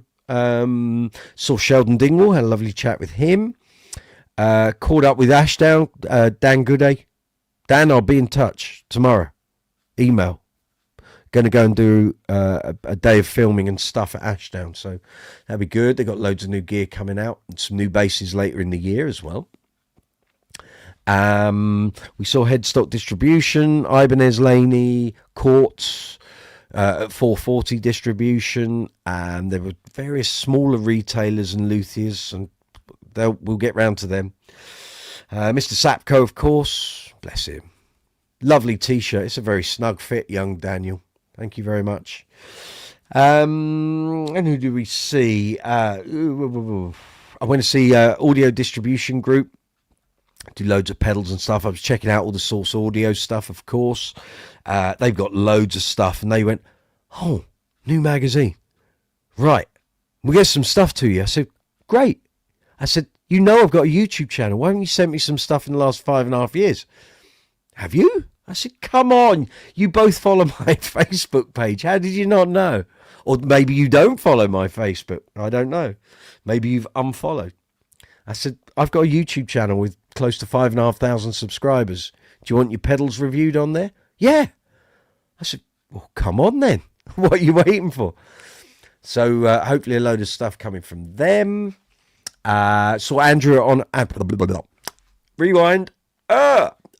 Andrew at Anaconda, he was doing well, had some great instruments up. Bass Direct, of course, and Ernie Ball, Strings and Things, that was all good. Saw Wayne Lee, my old mate, Albert Lee's son, so he's in charge of all that side, so we'll be in touch, Wayne, very shortly. Barnes and Mullins, of course, all their stuff. So in this issue, I'll try and show you sort of, you won't see because of the light anyway. So the 4 reviews that if you have the digital content will be Orange Rig, PV Rig, of course, Zuma's favourite. And then via the back page of my interview, on the digital version, you'll see 2 buttons at the bottom. So in there, you'll see the Ibanez Talman bass. So Headstock Distribution, I'm coming your way with socials this week. And... obviously, the very fine Bass Centre Neil Murray Snakebite. I love this bass. And I told Barry so on Friday when I spoke to him. I'm going to be seeing young Barry Morehouse very soon. I will probably be cultivating a whole load of questions from you fine folks so I can do an interview with him, which we've been talking about doing for ages. And I did mention to him on Friday. And I think actually getting him on here on a live chat probably isn't the best way of doing it, because no one comes up with many questions. We're there with dead air. Whereas if I ask you for questions, I can go mob-handed with a nice ton of questions and film it all and then edit it up into something that is watchable. So he's very up for doing that. There'll be loads of other Bass Centre products coming through, so that's outstanding. And yeah. But yesterday was very... inspirational. It confirmed what I thought, which is that the bass community hasn't gone away in terms of what we had before. It's just a little fractured. But the energy and the drive for it is still there. I feel like people still want it. Clearly what we do here on the live chats on Brooksy's Bass Corner sort of reinforces that, but I'm dealing with people all over the world here. Whereas at the shows, it's more UK. If take-up of the magazine is great, then that will afford us the opportunity to do lots of other things. As I say, we now have a WhatsApp group between me and my editor called The Melting Pot, and everything goes into there. All our ideas. The lovely thing is having the video content, which means we can do a lot more things that we couldn't, or you could write about previously, but now we can demo it. So we want to do comparisons. If we get sent 4 different chorus pedals, we don't have to write about it. We can actually do a video demonstration. So everyone out there who's a subscriber can hear it, see it. So everything we're saying is backed up by the performance of the gear. So if we say something isn't good, or something didn't work, or this wasn't great, you can see it for yourselves. We're not making it up. It's there in black and white. Just like the PV amp review, the thing was rattling, and I say on the camera, this is rattling. And it's the metal fascia. They haven't put a screw to fix it in place. It's too wide, and the screws at either end aren't dealing with the point in the middle, which is now vibrating with bass frequencies. So as soon as you put a bit of white gaffer tape on it, and thankfully they'd taken it off for the show, I could see the outline of where the tape had been. It had gone back to them with the tape. I realised when the courier came to collect it a couple of weeks ago, I thought, Christ, didn't take that tape off. They said, yeah, we wonder what that was. I said, the front fascia rattles. Has no one played this? Well, not at volume. I said, I wasn't playing it very loud. I was only on 30% volume. But the front metal fascia rattles all the time. Oh, I said, feed that back to PV. People are going to see it on the video. So, we're not going to say everything's hunky-dory. If we find fault with stuff, that's the point of the video, is that we can back it up. You send us a bass with noisy hardware like that Yamaha BB235. I'm going to show you it's rattling. And this is, I know it's that because as soon as I put my finger on it, it stops. So that's how it's all going to work. So yeah, so come on in, folks. It's just coming out to 7:30. It's live chat 155 here on Brooksy's Bass Corner. I'm just quickly going to check the stream health and the analytics. We've got a new subscriber. That'll be that young man who subscribed. So thank you very much. Yeah, views are good. Thank you. What are we on? 248. Very good. Thank you for watching, folks. I'm just checking that's working. That's all good. Let me just go in there, stream health for that, because obviously we've got 2 feeds, got horizontal and vertical to fit your device. Stream health on that is looking very healthy, of course. Good. And stream health on that is also good. Cool. Don't forget, folks, we've got the super chat facility is there. Super thanks as well if you wish to contribute to the channel. Keep us going. That's all good. Right, that's all done, and that's working too. Excellent. So there we are. Honesty is always the best policy. I've never done a dishonest review in my life. I've never been bought out on a review. I've never been paid anything for a review. And if I find issues with gear, whether it's a bass, an amp, an effect pedal, or anything else, I call it out. And that's the joy of my channel. I can do that. It's, publishers don't have to worry if I'm doing something on my channel. Nothing to do. I don't have a publisher for a channel. With the magazine, it's slightly different. I reaffirmed with the publisher yesterday, I will run something past you if I find something seriously wrong with a bit of gear. But with the video reviews, I will demonstrate why we're saying that, or we're not making it up. If that's how a manufacturer or distributor supplies the gear, you send me a bass with dead strings on it, I'll be pointing it out in the review. If the strings are all buzzy and the setup's bad, I'll be saying it's bad. So it's good because it makes people pull their bloody socks up. Many's the case, I was about to say. Many's the time we had stuff come through for review and it was blatantly obvious. It hadn't been set up before it was sent out. It had an old set of dead strings and they just couldn't be bothered to change them. And I used to write in the reviews, strings were severely lacking. And then you get the company go, well, why can't you change the strings? Why should I have to pay out of my own pocket to change the strings on a bass you've supplied? Why am I going to put a brand new set of strings on a bass that after I've reviewed, it's come back to you? No. You're the manufacturer, distributor, retailer, whatever. You provide the strings. You put fresh batteries in. If you send us something and it isn't up to the review, that's your fault. Present your wares in the very best possible light for us to review it with, because then it takes all the mishaps out of the equation. So yeah, Richard, did Barry answer with what gear he wants to upgrade from yet? No, I haven't seen that. Come on, Barry Ballbag. Not Ernie Ballsack. No, Barry Ballbag. Maybe they're brothers. Tell us what gear you've currently got, what bass you have, and what genre you play. And then I will try and advise accordingly. Yeah. Because you've said what best to buy, a head or a cab. I don't know what you've got. I don't know what you're upgrading from. And if you're buying only one of those things and keeping one, I'm assuming you already have amplification. But if you're only upgrading one, what's the other part? What's the other element that you're keeping?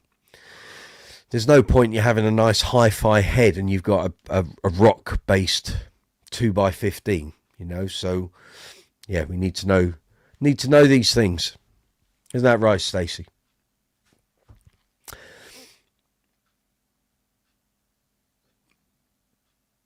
Merch links, obviously, in the description box. Affiliate links for Amazon, Thomann, vidIQ, the Bass Center, and Top Cashback, all in the description box. Please leave comments, folks, if you're watching this after the event, and please give the video a thumbs up. And before I go any further, I just need to put a little something into the comments section of this video. Before I forget, I need to pin it. There we are. Right. Can I pin it? Can I pin it? Hope so. No. Looks like I can't pin it until the live chat finishes. Okay. Fair enough. Fair enough. Cleaning up. Oh, I forgot to even mention it. It's so busy this evening. I did a video last week. Well, you remember last week I was asking for people's questions for Joel, my editor. And I did that video and it went up on Friday night, just before the show yesterday. I'm just going to put a little link. A little link, not a big link. A little link up. In case you've missed it or you'd like to check it out. It's a good watch, actually. Give you an insight into our working relationship, what we used to do at the previous mags, and what we're going to, plans for this mag. But yeah, if you don't know who Joel is, he's my editor. He was the editor at Bass Guitar Magazine and Bass Player. And I'll just put that in there. Feel free to check that out if you wish. And yeah, it's just a good conversation. I did that on Thursday night, edited it up on Friday. Gareth, you had the issue of a rattling grill a few weeks back. They're annoying. But the thing with the PV is it's the metal fascia of the amp. Nothing to do with the cabinet or anything else.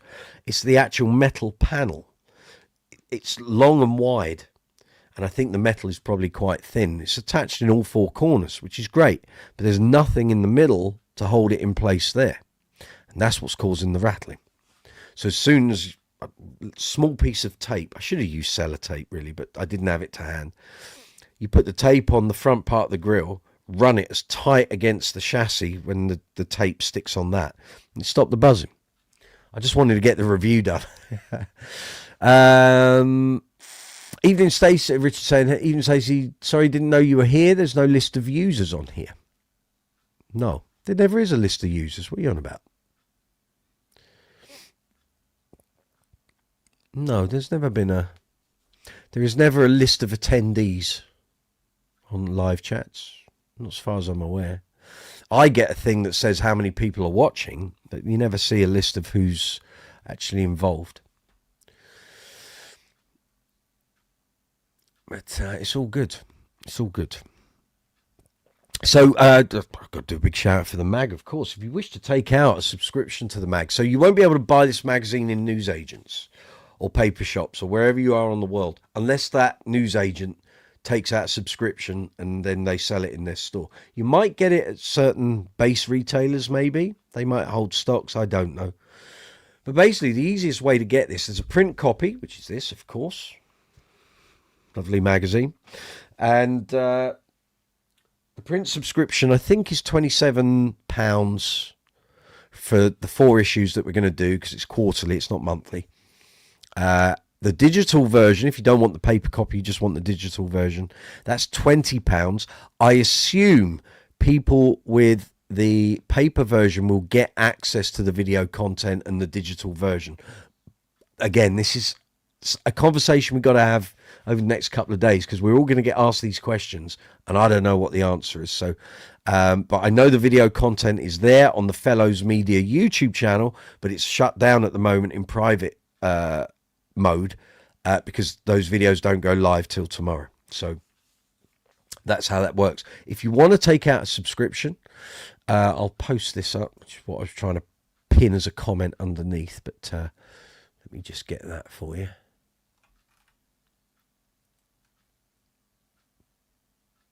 And if you want to check any details out, just go to www.thebassistmag.com. But you can help the mag and help me. I have a personalized subscription link here. So if you wish to take out a subscription, use that link that's going up there live.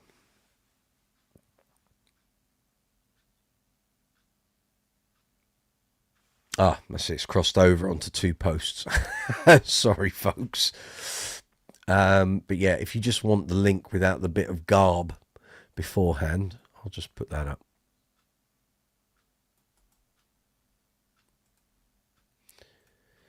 So that is there.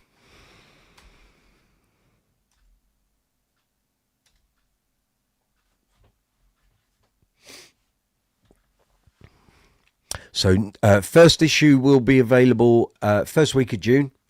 Then I think it's second week in September.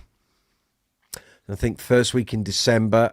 And then by that point, final issue will be March, and then be subscription renewal. And if you find folks take out subscriptions, which is great, using the Brooksy link, that gets fed back to the analytics team at the publishing house. And when the subscriptions come up next year, there's a very, very strong possibility you'll get a reduced subscription rate because you've bought it through my link. So the more support you show for the magazine using the links I provide, all sorts of little bonuses and offers and things can come your way. So they're very keen to promote their wares via this channel and my socials on the various platforms. So it's all good. It's all good. And I thank you in advance to all the people who've taken out subscriptions already. It's amazing. Amazing.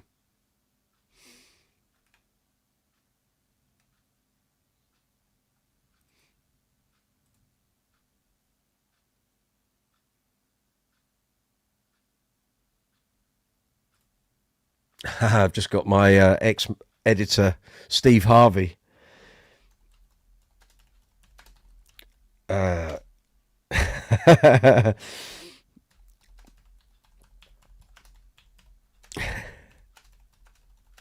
He may come on the live chat. How about that?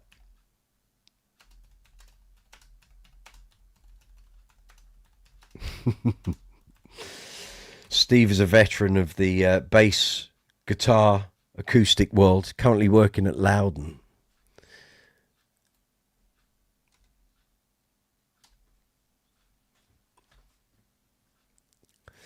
And he goes back quite a way. He was my second editor at BGM, and actually kind of, I wouldn't say took me under his wing, but he gave me loads of work when he sort of took over from Adrian Ashton.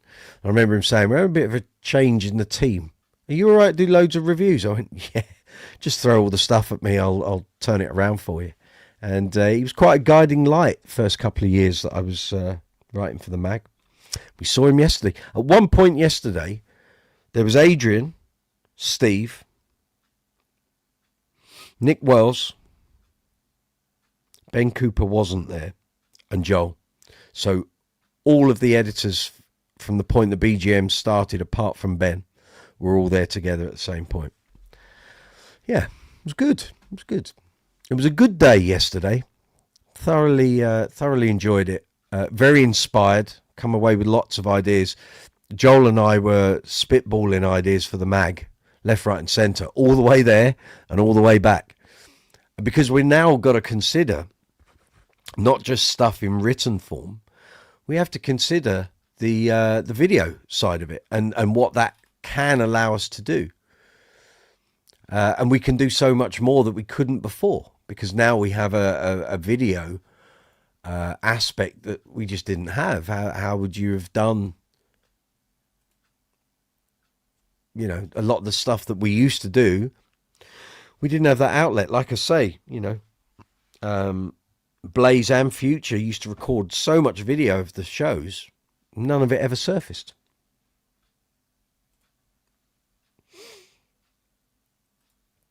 So we will see. We'll see how everything all transpires. It's going to be a very interesting couple of months. The joy is that we aren't like absolutely mental now trying to produce a mag every single month. We've now got time, now this issue is out, and start getting people's feedback on what we can do and what we can't. Joel's actually got time. We don't have to start really writing until April. We want to get it put to bed by about the second week in May, if not before. So, yeah, it's good. So we've got a little breather now. We can sort of take stock, see how it's received, see how subscriptions go, all of that. It's great. It's great.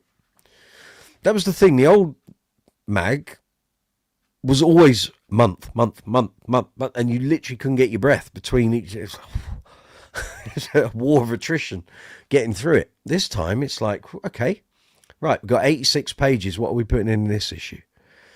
And we can line stuff up. I mean, we've got great ideas for people to interview. There's a lot of big performers coming through the UK this summer.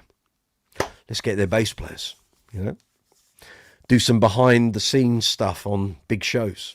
Put it up on the video side of things. Great. Great. See if we can get Duran's tech. Young Bernie. Let me come and shadow him for a couple of hours when they next do a show in the UK. It'd be great. We'll see. We'll see.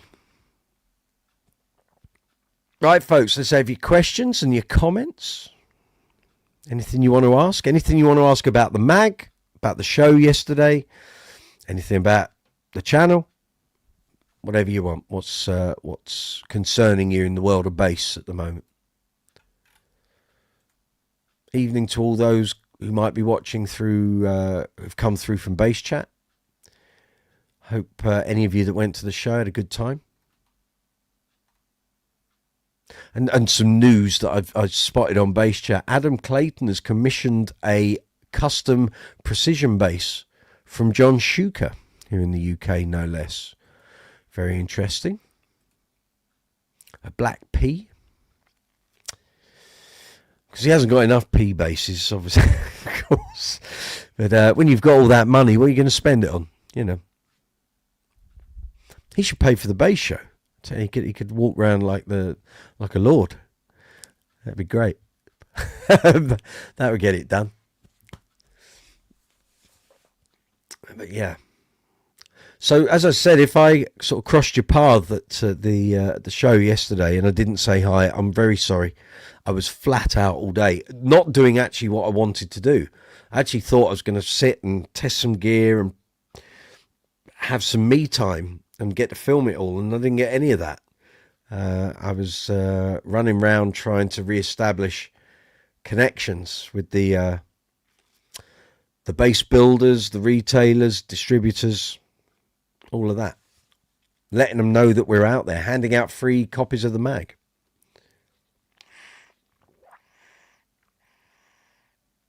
So many of them were in that large room downstairs. They didn't know the bass bit was upstairs and didn't know we were there. So they're like, what are you doing here? That's what I'm here for. That's what I'm doing. Magazine. Yeah. How about that? You suddenly realise who says they watch your content and follow you on socials and who doesn't. So the fabulous people knew I was going to be there. The not so fabulous, like, what are you doing here? Right, yeah, you don't watch what I post, or maybe you've unfollowed. That's fine. That's fine.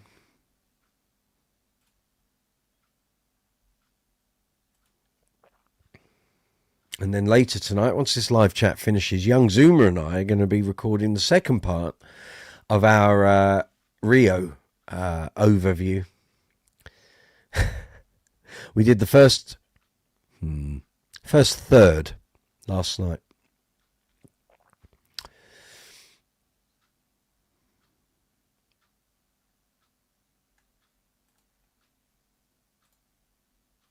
Let's check subscribers 155. No, we're still on 155. Views, we are on 273. Thank you very much. Thank you for checking us out if you've not been on here before.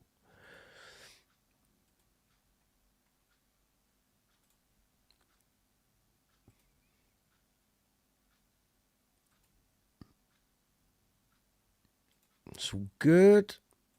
Excellent. Feel free to hit the emoji icon, folks. Give that a good pummeling, if you'd be so kind. Give the video a thumbs up. Would be outstanding. If you're watching this after the event, feel free to leave comments, and I'll respond to them as soon as I get a message from YouTube to say there is one.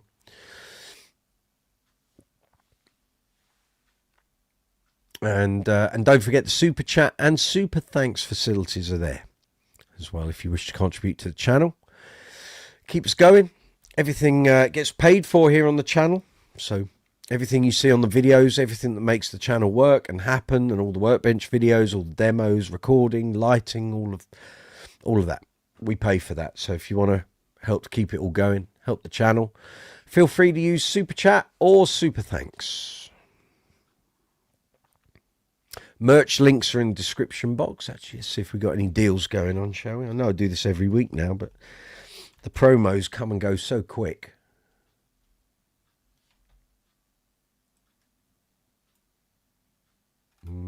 That's the one.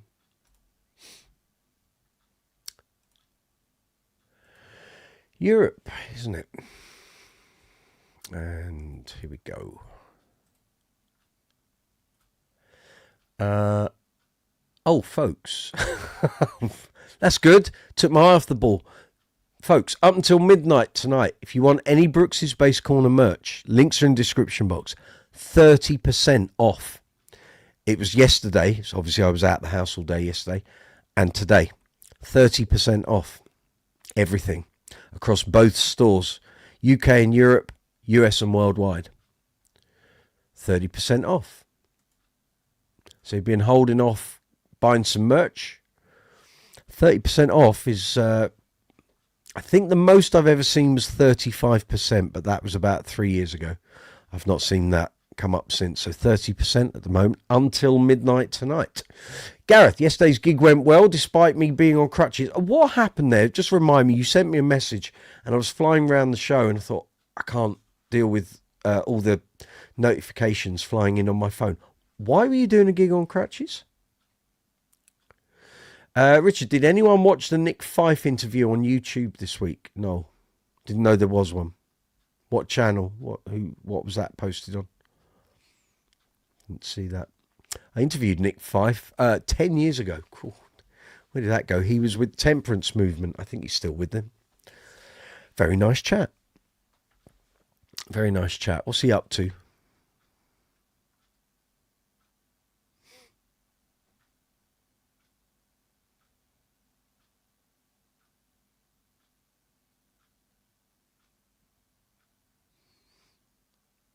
Waiting for young Gareth to respond here. Why were you on crutches? I can go back into our chat. You sprained your ankle doing a tip run on Friday. And had a pub gig booked for yesterday. Right, got you. Got to be careful. Got to look after yourself. The thing is, when you're a bass player, and it was harder when we used to have heavy amplification. You had to look after yourself. I know so many musicians who do Sunday football and what have you, and then they're knackered and they can't do the gigs because they break something, or they get tackled, or sprain an arm or a wrist, or break a leg, and all that. You've got to look after yourself. It's not like a paid job where you carry it on. If you're totally self-employed and a sole trader as a musician, you injure yourself and you can't gig, you've got no money coming in. Funnily enough, the Bass Centre used to have a football team, and there were some named players used to play for them, and I always thought, why are they doing? Okay, yes, you want to keep fit and go to the pub with the lads after and all that. You break something, if you've got a world tour coming up and you can't go because you broke your leg playing football. Craziness.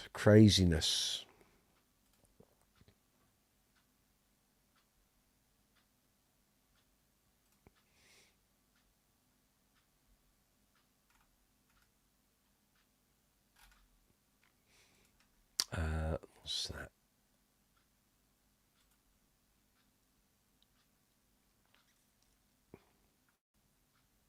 Oh, yes, we had a very nice photo. I had a couple of photos done yesterday, actually.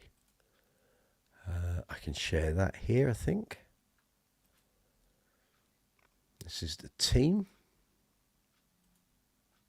Well, three of us. One of them's the publisher's son. And it's not me and it's not Joel, so that kind of gives that away. But there we are. It was very good. Very good. So we're up and running. Up and running.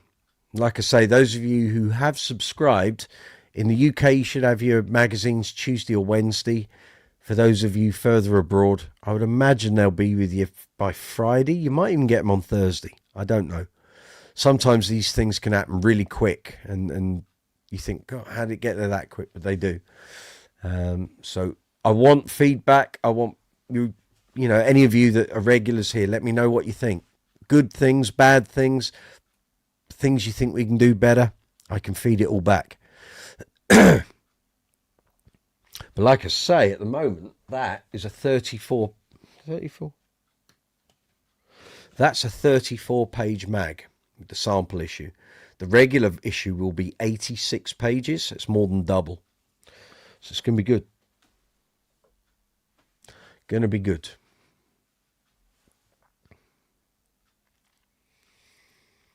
We want to make it as great as we can. We, you know, pulling all the stops out.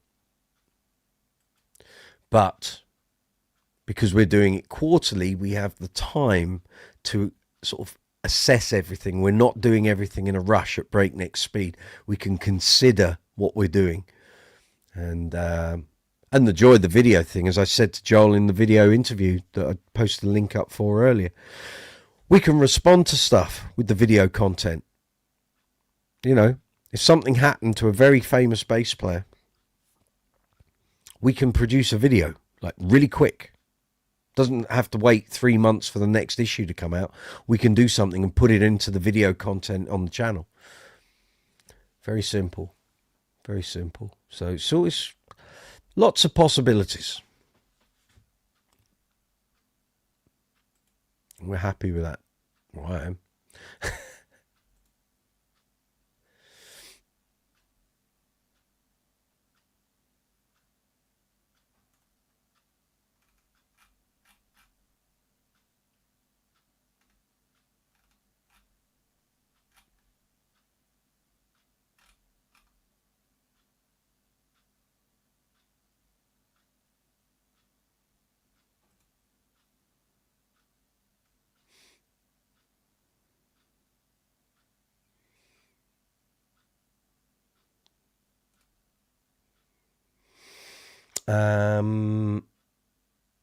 That interview was a great watch. Well, thank you very much.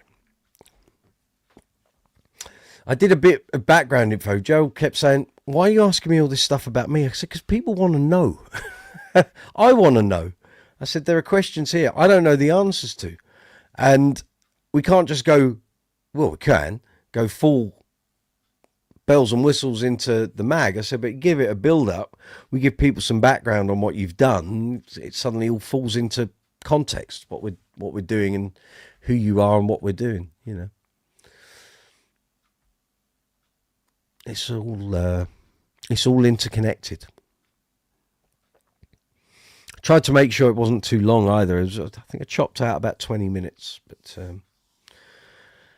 I thought it came out quite well. And it was something that if people were going to the show yesterday and today and they wanted to get an idea what we were about, then you'll get it from that video, clearly. So there we are. So there we go. It's coming up towards 8 o'clock here in the UK. Young Richard, did anyone watch the Nick... you just asked that. I did reply. I think things are a little slow on the live chat tonight.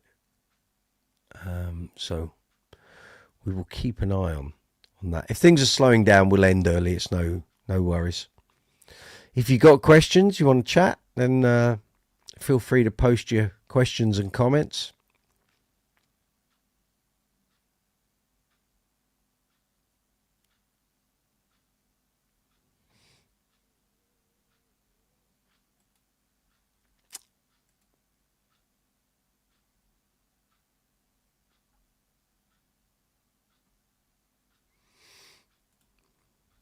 Andy Stratford, here he is.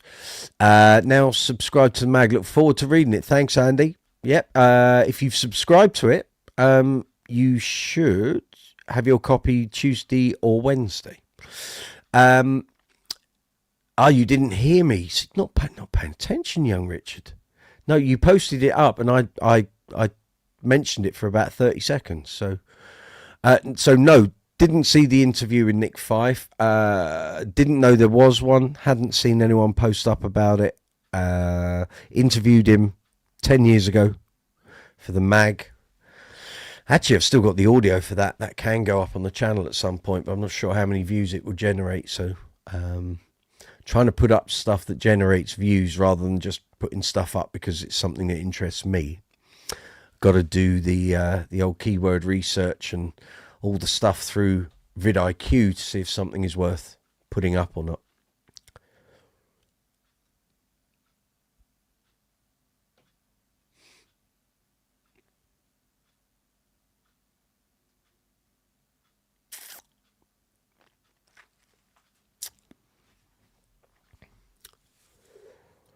So content this week, there will be the demos. The interview with Joel kind of took over filming and prep last week. So the demos I've been promising will appear, some of them will, this week. And look forward to the Rio thing with me and Zuma. That will be probably a week for him to cobble that together.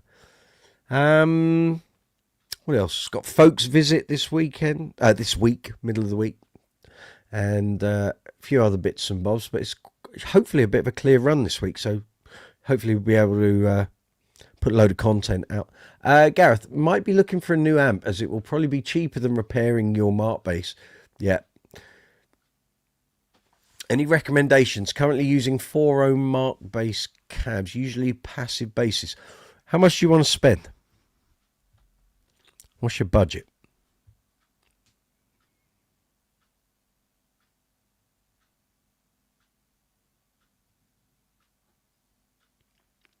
And do you want new or second hand?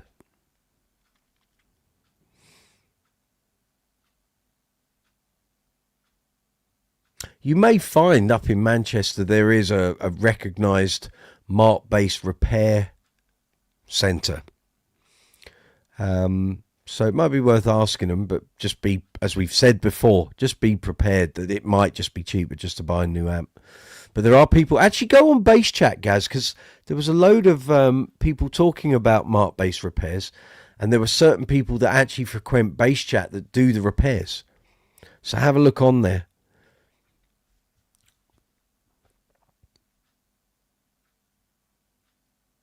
You might find there's someone relatively local. You just don't know. But if it's going to be a huge faff and a big bill at the end, or they just go, no, can't fix it, mate, Then yeah, new amp.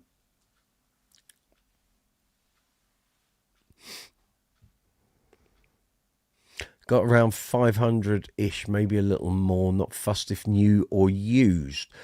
You might find some Aguilar tone hammers, like a 350 or a 500, which will sound great with your passive basses.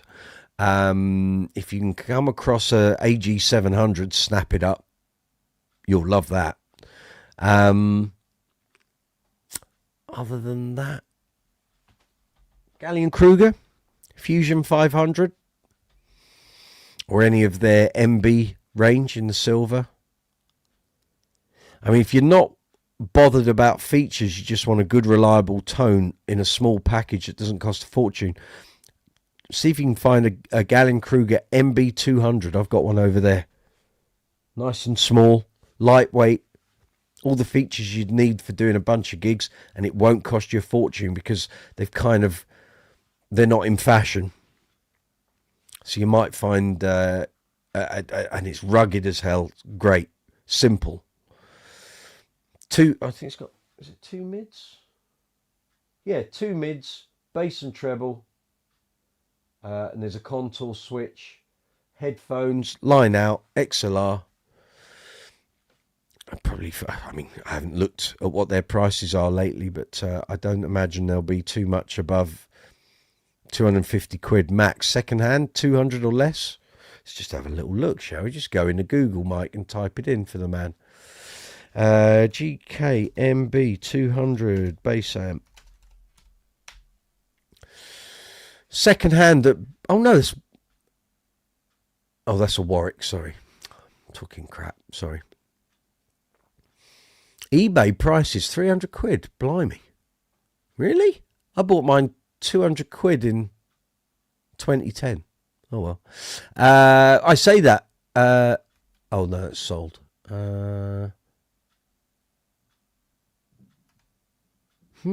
seem like they're that prevalent. Maybe people are keeping hold of them. Let's have a look on eBay for you.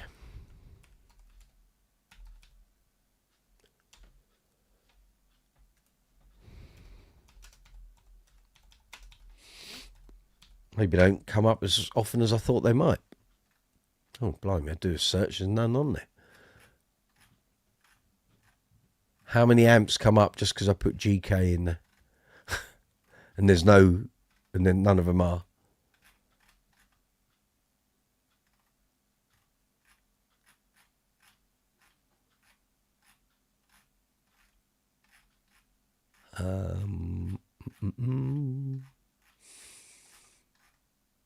No, none in the search. Maybe if I put Gallien-Kruger in.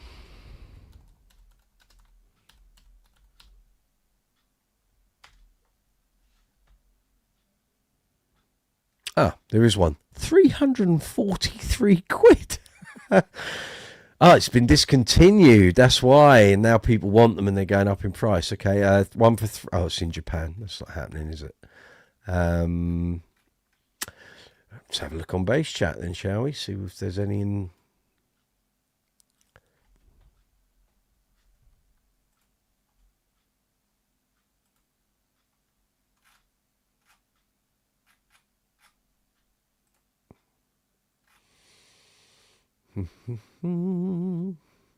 There's a Gensben Shuttle 9.2 on Bass Chat.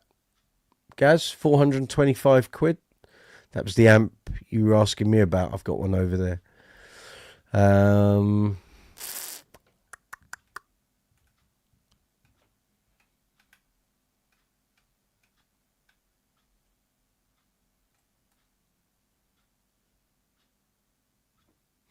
There's an SWR 350 Redhead combo, 350 quid. That's the whole combo, though. You just want the amp. Trace Elf, you've already got one, haven't you?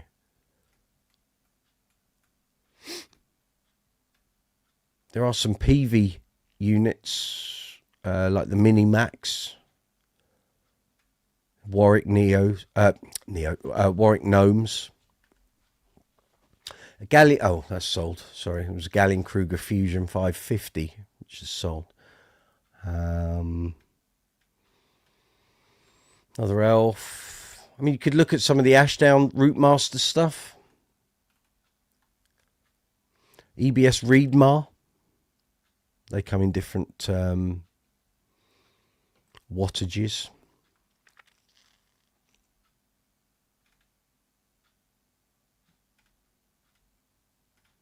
Mesa Boogie Subway. They've not fallen out of popularity. They were all the rage about 10 years ago. Now you occasionally see them, but they're not that prevalent.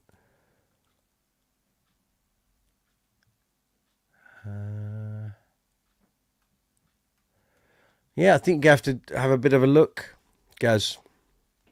I thought there would be more around, but clearly I didn't realise they'd been discontinued. There's young Stacey. Oh, God, quite a load of messages here.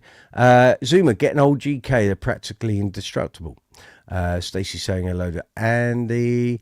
Hello to Richard. Hello to Beat After Beat. I recommend the Ampeg Venture series of heads. Been very impressed with yours. Okay. We had a good week. Using your old Hartkey HA2500 head at the moment. Very good. Andy Stratford saying hello. Gareth. You've got an elf, right? Okay. Warwick Gnomes sound fantastic. Stacey, yeah, not bad. We cool. You've been fine, Dandy. There we go. Very good.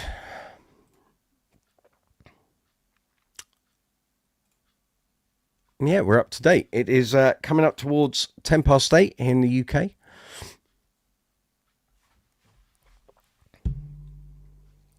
Hope you've all had good weekends.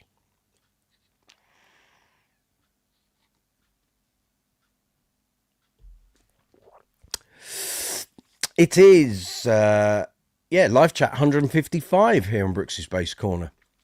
Don't forget to give the emoji icon a damn good pummeling. Super chat and super thanks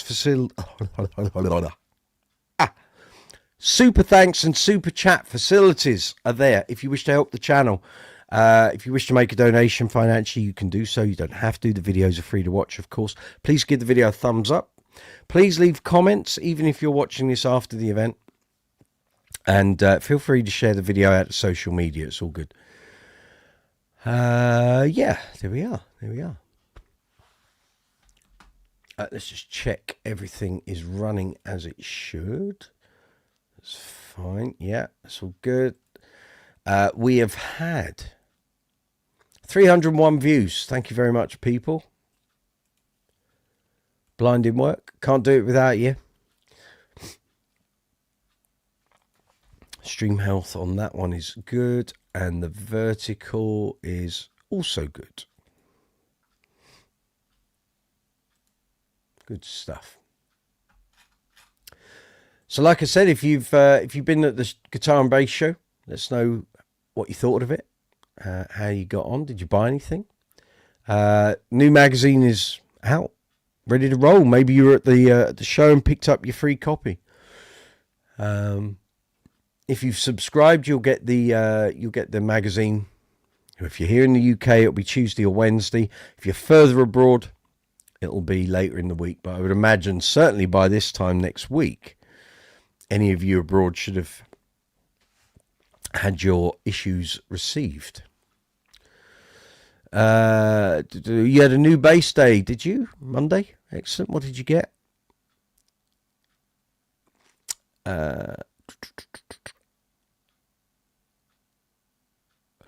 Richard, when Stacey says, oh snap, that doesn't mean she done the same thing. It's an American thing. So it's like, oh good. It's like a surprise. Oh good.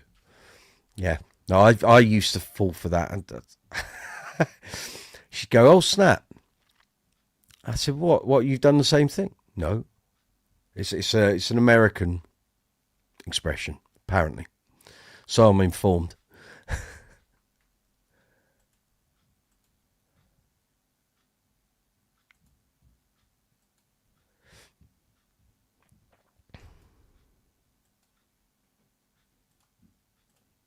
Don't forget, folks, in the UK, it's Mother's Day next Sunday. Not next, I'm talking rubbish. Week after. 2 weeks' time. I need to book in the next batch of live chats, and I saw that in my calendar.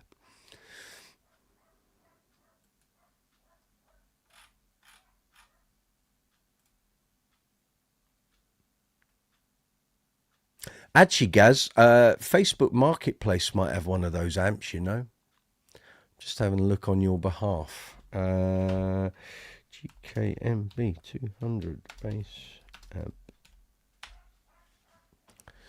Nothing. Okay.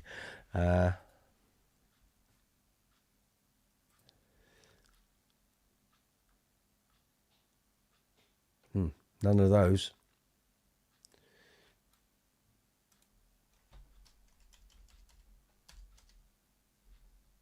But there are loads of bass amps, unsurprisingly.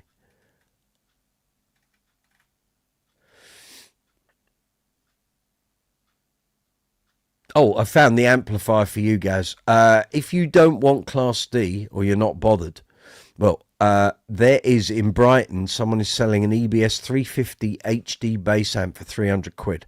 I could tell you now, you probably won't have a better bass amp than that. I had one, but it was the 8 ohm version instead of the 4. And so I sold it, oh God, when was that? About 2018.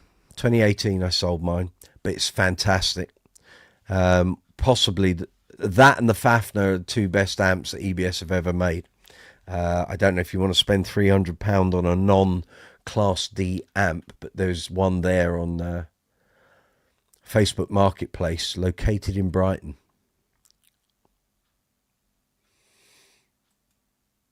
It will blow your socks off.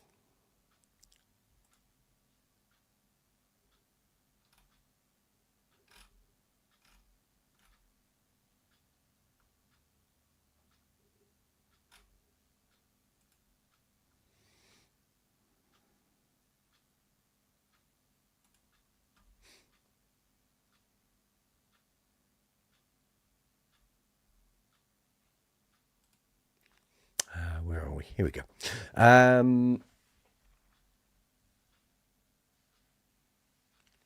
Over here, snap, it means if someone says something and then someone else goes, oh, snap, it means they've done the same thing or you're talking about the same thing. That's what that means.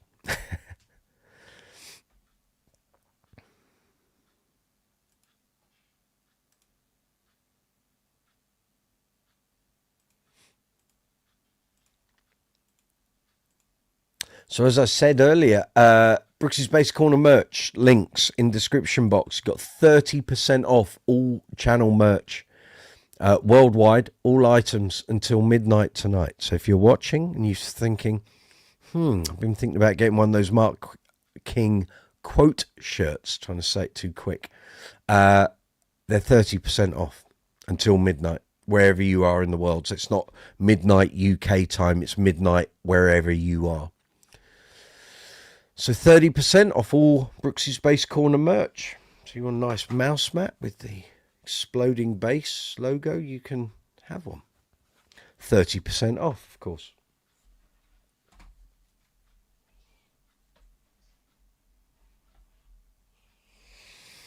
Here we are.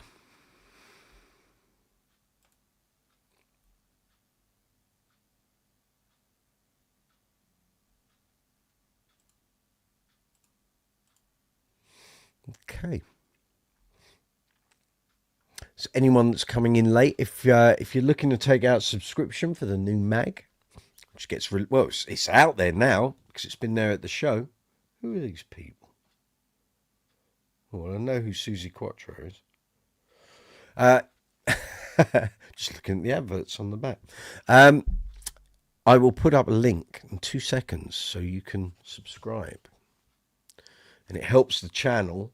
And it also means the channel will get preferential treatment when the resubscription notices go out next year, 12 months' time. You guys will get a discounted rate.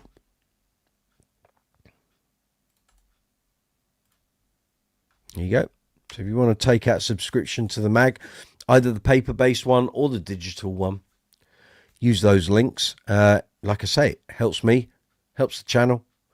Will help you in the long run, because when all these subscriptions come up for renewal in 12 months, publishers already said to me, we'll do a discounted rate for your channel. So it's like, great. Thank you very much. And it will mean all the other offers relating to subscriptions can get fed through to you guys as well, and all of that. So it's all very good.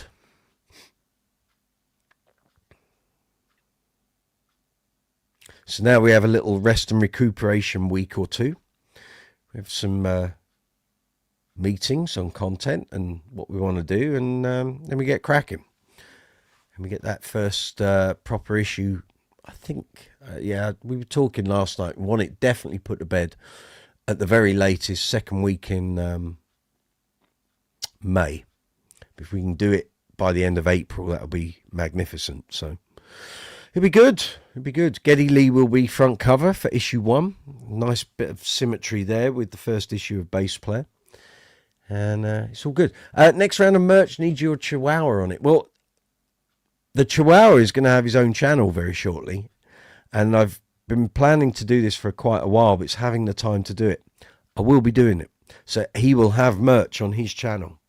So I will inform you of that when that goes live and is a happening thing.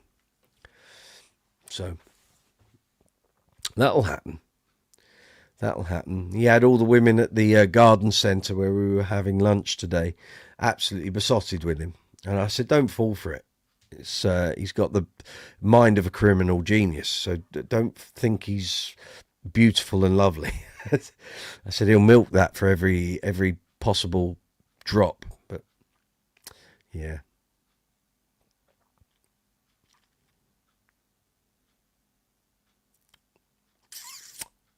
We had some very interesting chats yesterday with the various retailers and distributors, manufacturers and stuff. And, yeah. Good times ahead, folks. Good times ahead. And the lovely thing is all the stuff that I get to do for the mag in terms of video content will eventually make its way here on the channel. So when I'm toiling on a video and it's taking 14 hours and I'm thinking, why am I doing this? It's getting 2 bites of the cherry. So it's not only for the mag, it will also be for my channel, which I would inevitably have poured the time into doing it for that alone. So it will get 2 lots of coverage and 2 lots of exposure. So it's all good. All good. So if you've got any questions, fire away, put your comments in the live chat window and I'll try and deal with them as quick as I can. It's coming up 8:20.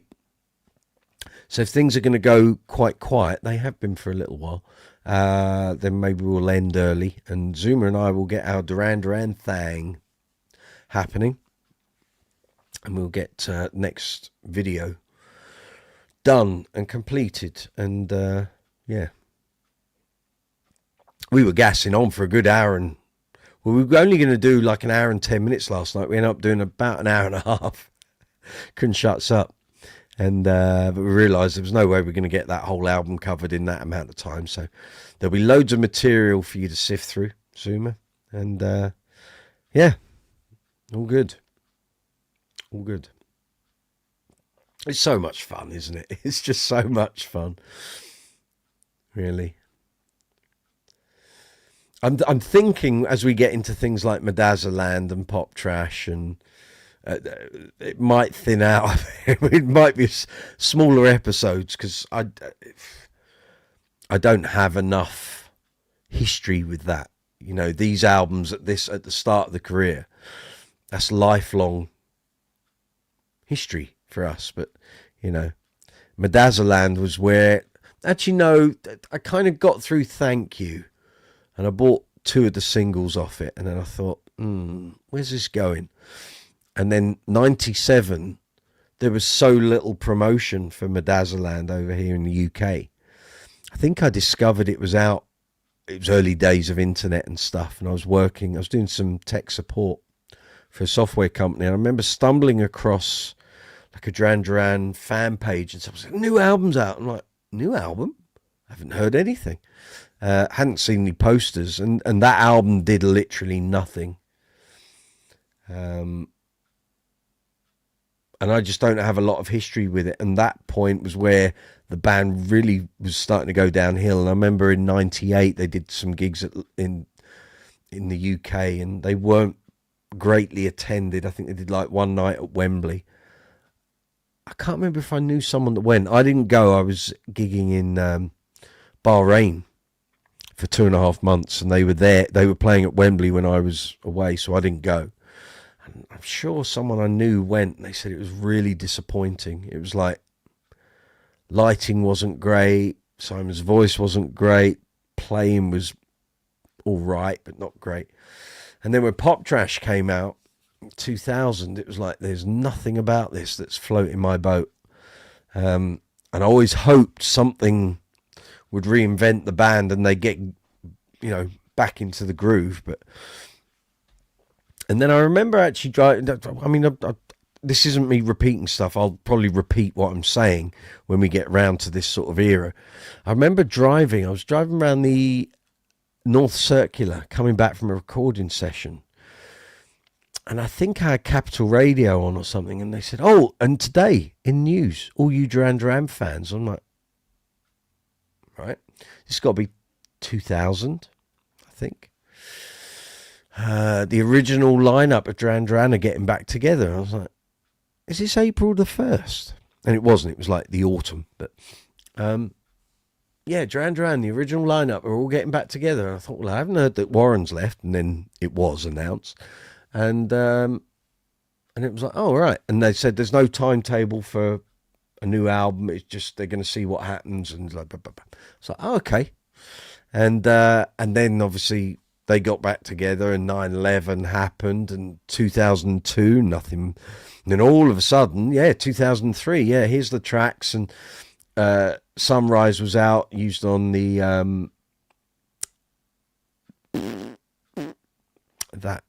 program. I can't remember what it's called.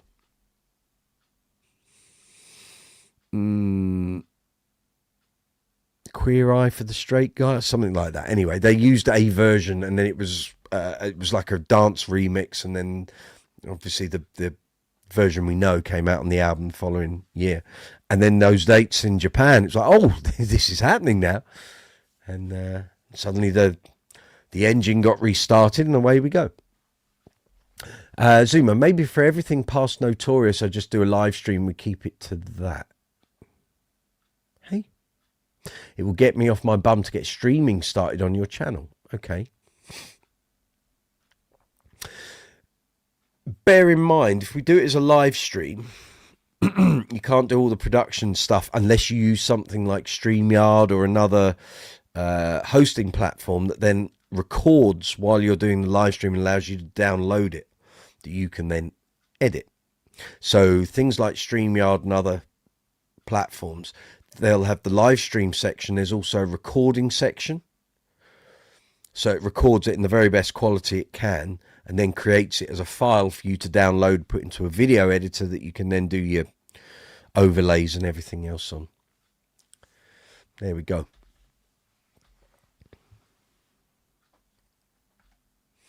There we go. It's all good though. It is. It's just coming up 8:25, folks. It's kind of slowed down a bit. So I'll tell you what. If we'll go for another 5 minutes and then we'll wrap up for the evening. So you and I will be ready to start about 8:45. About 20 minutes.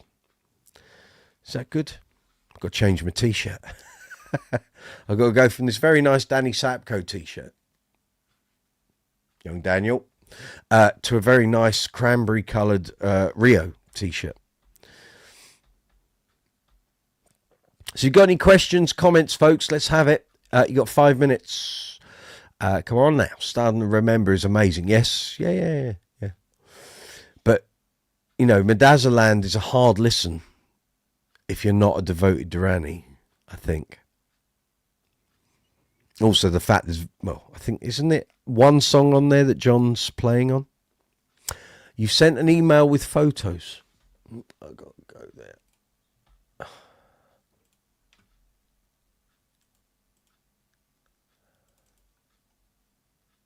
Picked this up last Monday. I had a couple of trade-ins to get rid of. Support this rosewood mahogany. Pickups are further towards the bridge than the later inspiration. So it sounds like a herd of angry stingrays charging down the hill at you. That can happen.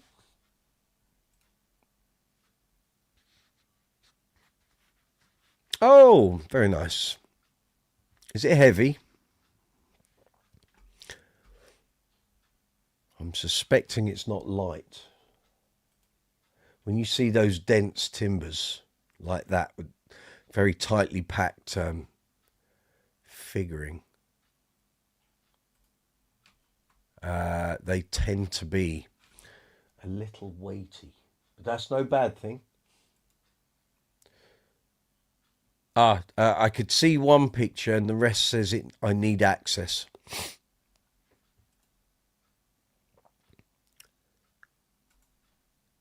Oh, can I share that? I'm not sure. Yeah, I can't. I'd have to do screen captures and editing, sadly. Oh no, there's a download link. Right. What's that in? Oh yeah.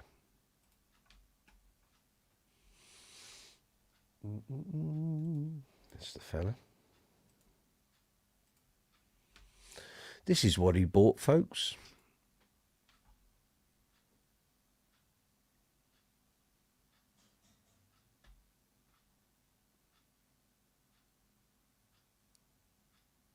Yeah.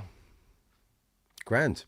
But like I say, anything with that sort of tightly packed grain, they tend to weigh right a whole bit. Sound great, look lovely, but always heavy. If you get the grain is more sort of wider apart, for some reason they just don't have the same weight issues. But very good, £9.6. Very good. Zuma, I have delusions of grandeur for some live production stuff. We'll discuss this. We can discuss at the end of doing the Rio thing if you want. See what your options are. Vintage Corgi, you'll take care. Hope everyone has a wonderful week. See you next Sunday. Yeah. Gareth, looking at a Messer Subway D350, okay, for 5:30 tomorrow. You'll like that. Georgie Liardis, good to see you. We're going to be going shortly. You've missed most of the chat. We're going in a couple of minutes. Good to hear from you. Hope you're well. Hope everything's all good.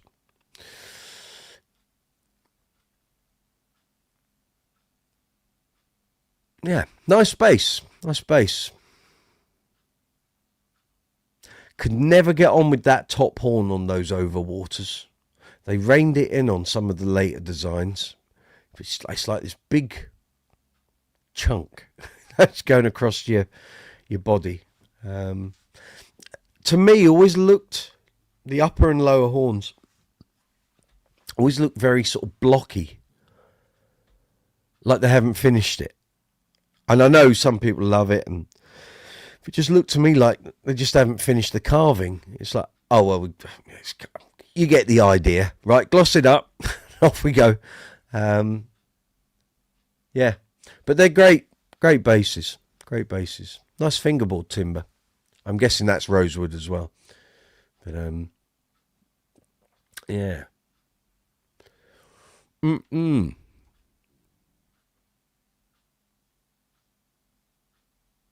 won't be getting a jazz bass sound out of that. That's for sure. A jazz bass, that isn't.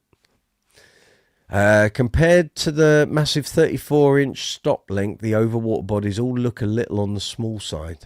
Yeah, they can be big old. See, it's their look. It's what they go for. But the whole sort of big clubby paddle headstock wasn't. They sound great and play really lovely, but all of the aesthetic bits that didn't sort of float my boat, kind of what prevented me from buying an overwater. They were always a nice bass. I thought, yeah, one day I'll buy one, but I never have. I never found one that really sort of blew my socks off, and I thought, I've got to have that, so I haven't.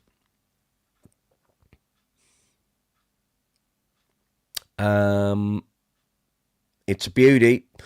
No jazz sounds, no, exactly. Andy Stratford never got on with 5 strings. Yeah, we got... Actually, it was something we were talking about in the car last night, doing a 5-string comparison. The lovely thing we can do now is we can do comparison videos, which aren't shootouts, which leads to manufacturers and distributors getting the hump that their bass came last. There doesn't have to be a last. We're comparing sounds and tones, and the readers and watchers and listeners can hear exactly what we're talking about. So it's just personal preference. So we don't have to do a this is better than that. It's just, and here's another bass with totally different sounds and different tones. Great. It's going to work great. So, and we can do effect pedal comparisons, and we can do all sorts. We can. It's just whether there's money in the kitty to pay me to do it. That's if there isn't the money, I won't be doing videos on the cheap. That's for sure.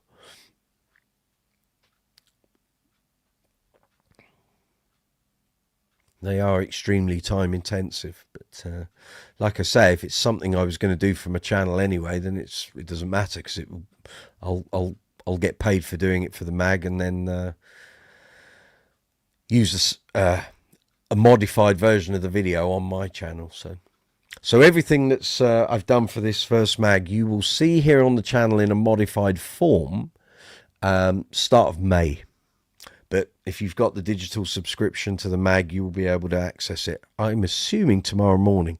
I've got to have a chat with the people that are in charge of the video content and the channel, and just make sure they unprivatize that content, or you can have lots of people trying to look at it and they can't access it. Oh, it's a lark. Richard, I had some experience classically with a 5-string double bass from when you were 18, so my brain seems to be able to adapt. Just the extra neck width slows me down a little. Possibly no bad thing. Every five... it's funny. 5 strings are very personal. And I've got... I'm trying to remember. How many you got? 1, 2, 3, 4. I got 4. They all play different, all sound different, all feel different. Neck widths are all different. String spacings are all different. So it seems to be a far more idiosyncratic thing than 4 strings to me. But there we go. Zuma, now the strip portion of the show as Mike and I go change into our Duran shirts. Yes, of course. I'm keeping the cap on, by the way. My hair is not up to what it was, the standard it was last night. So you'll have to do a little edit in the video and say, oh, we've done this in 2 halves. But it's fine. Westford, I'm back from a meeting with your bandmates. Well, very good. Unfortunately, Leo, we're about to go because it's been quite slow the last sort of half hour. But we're going to, Zuma and I are going to shoot off and do the next installment of our Duran series. So it's all good. Okay, on that note, it is coming up 25 to 9 here in the UK. Thank you for watching live chat. 155. Richard, I know what you mean. Some feel very natural as a 5. Others feel as if the extra string was an afterthought. Exactly that. Thank you very much if you tuned in. Thank you for all the comments, all the contributions. Everyone, hope you have a great week. Enjoy the mag if you've subscribed. If you haven't, you can still do so. If you go into the description box of this video, quite near the top, you'll find there's a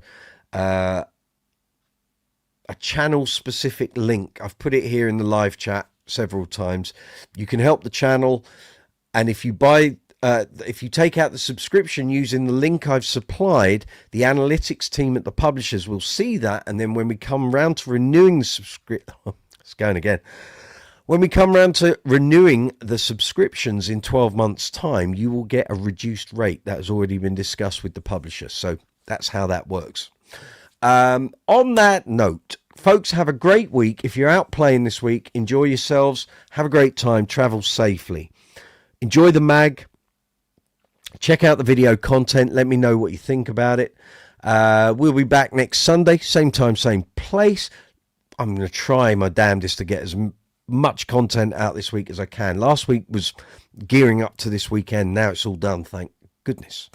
And we've got this lovely glossy magazine is out there for you guys to enjoy. It's all there. It's all there, isn't it? Just lovely. Susie Quattro, how about that? Flea, Sting, what more could you ask for? On that note, folks, have a great week. I'll see you next Sunday. keep sharing, keep liking the live chats, liking the videos, commenting, share the content out to social media. It's all very much appreciated. On that note, have a great evening. Enjoy the rest of your weekend. Zuma, I'll see you in about 10 minutes. Send me the link. And, yeah, have a great week. Folks, take it easy. See you soon.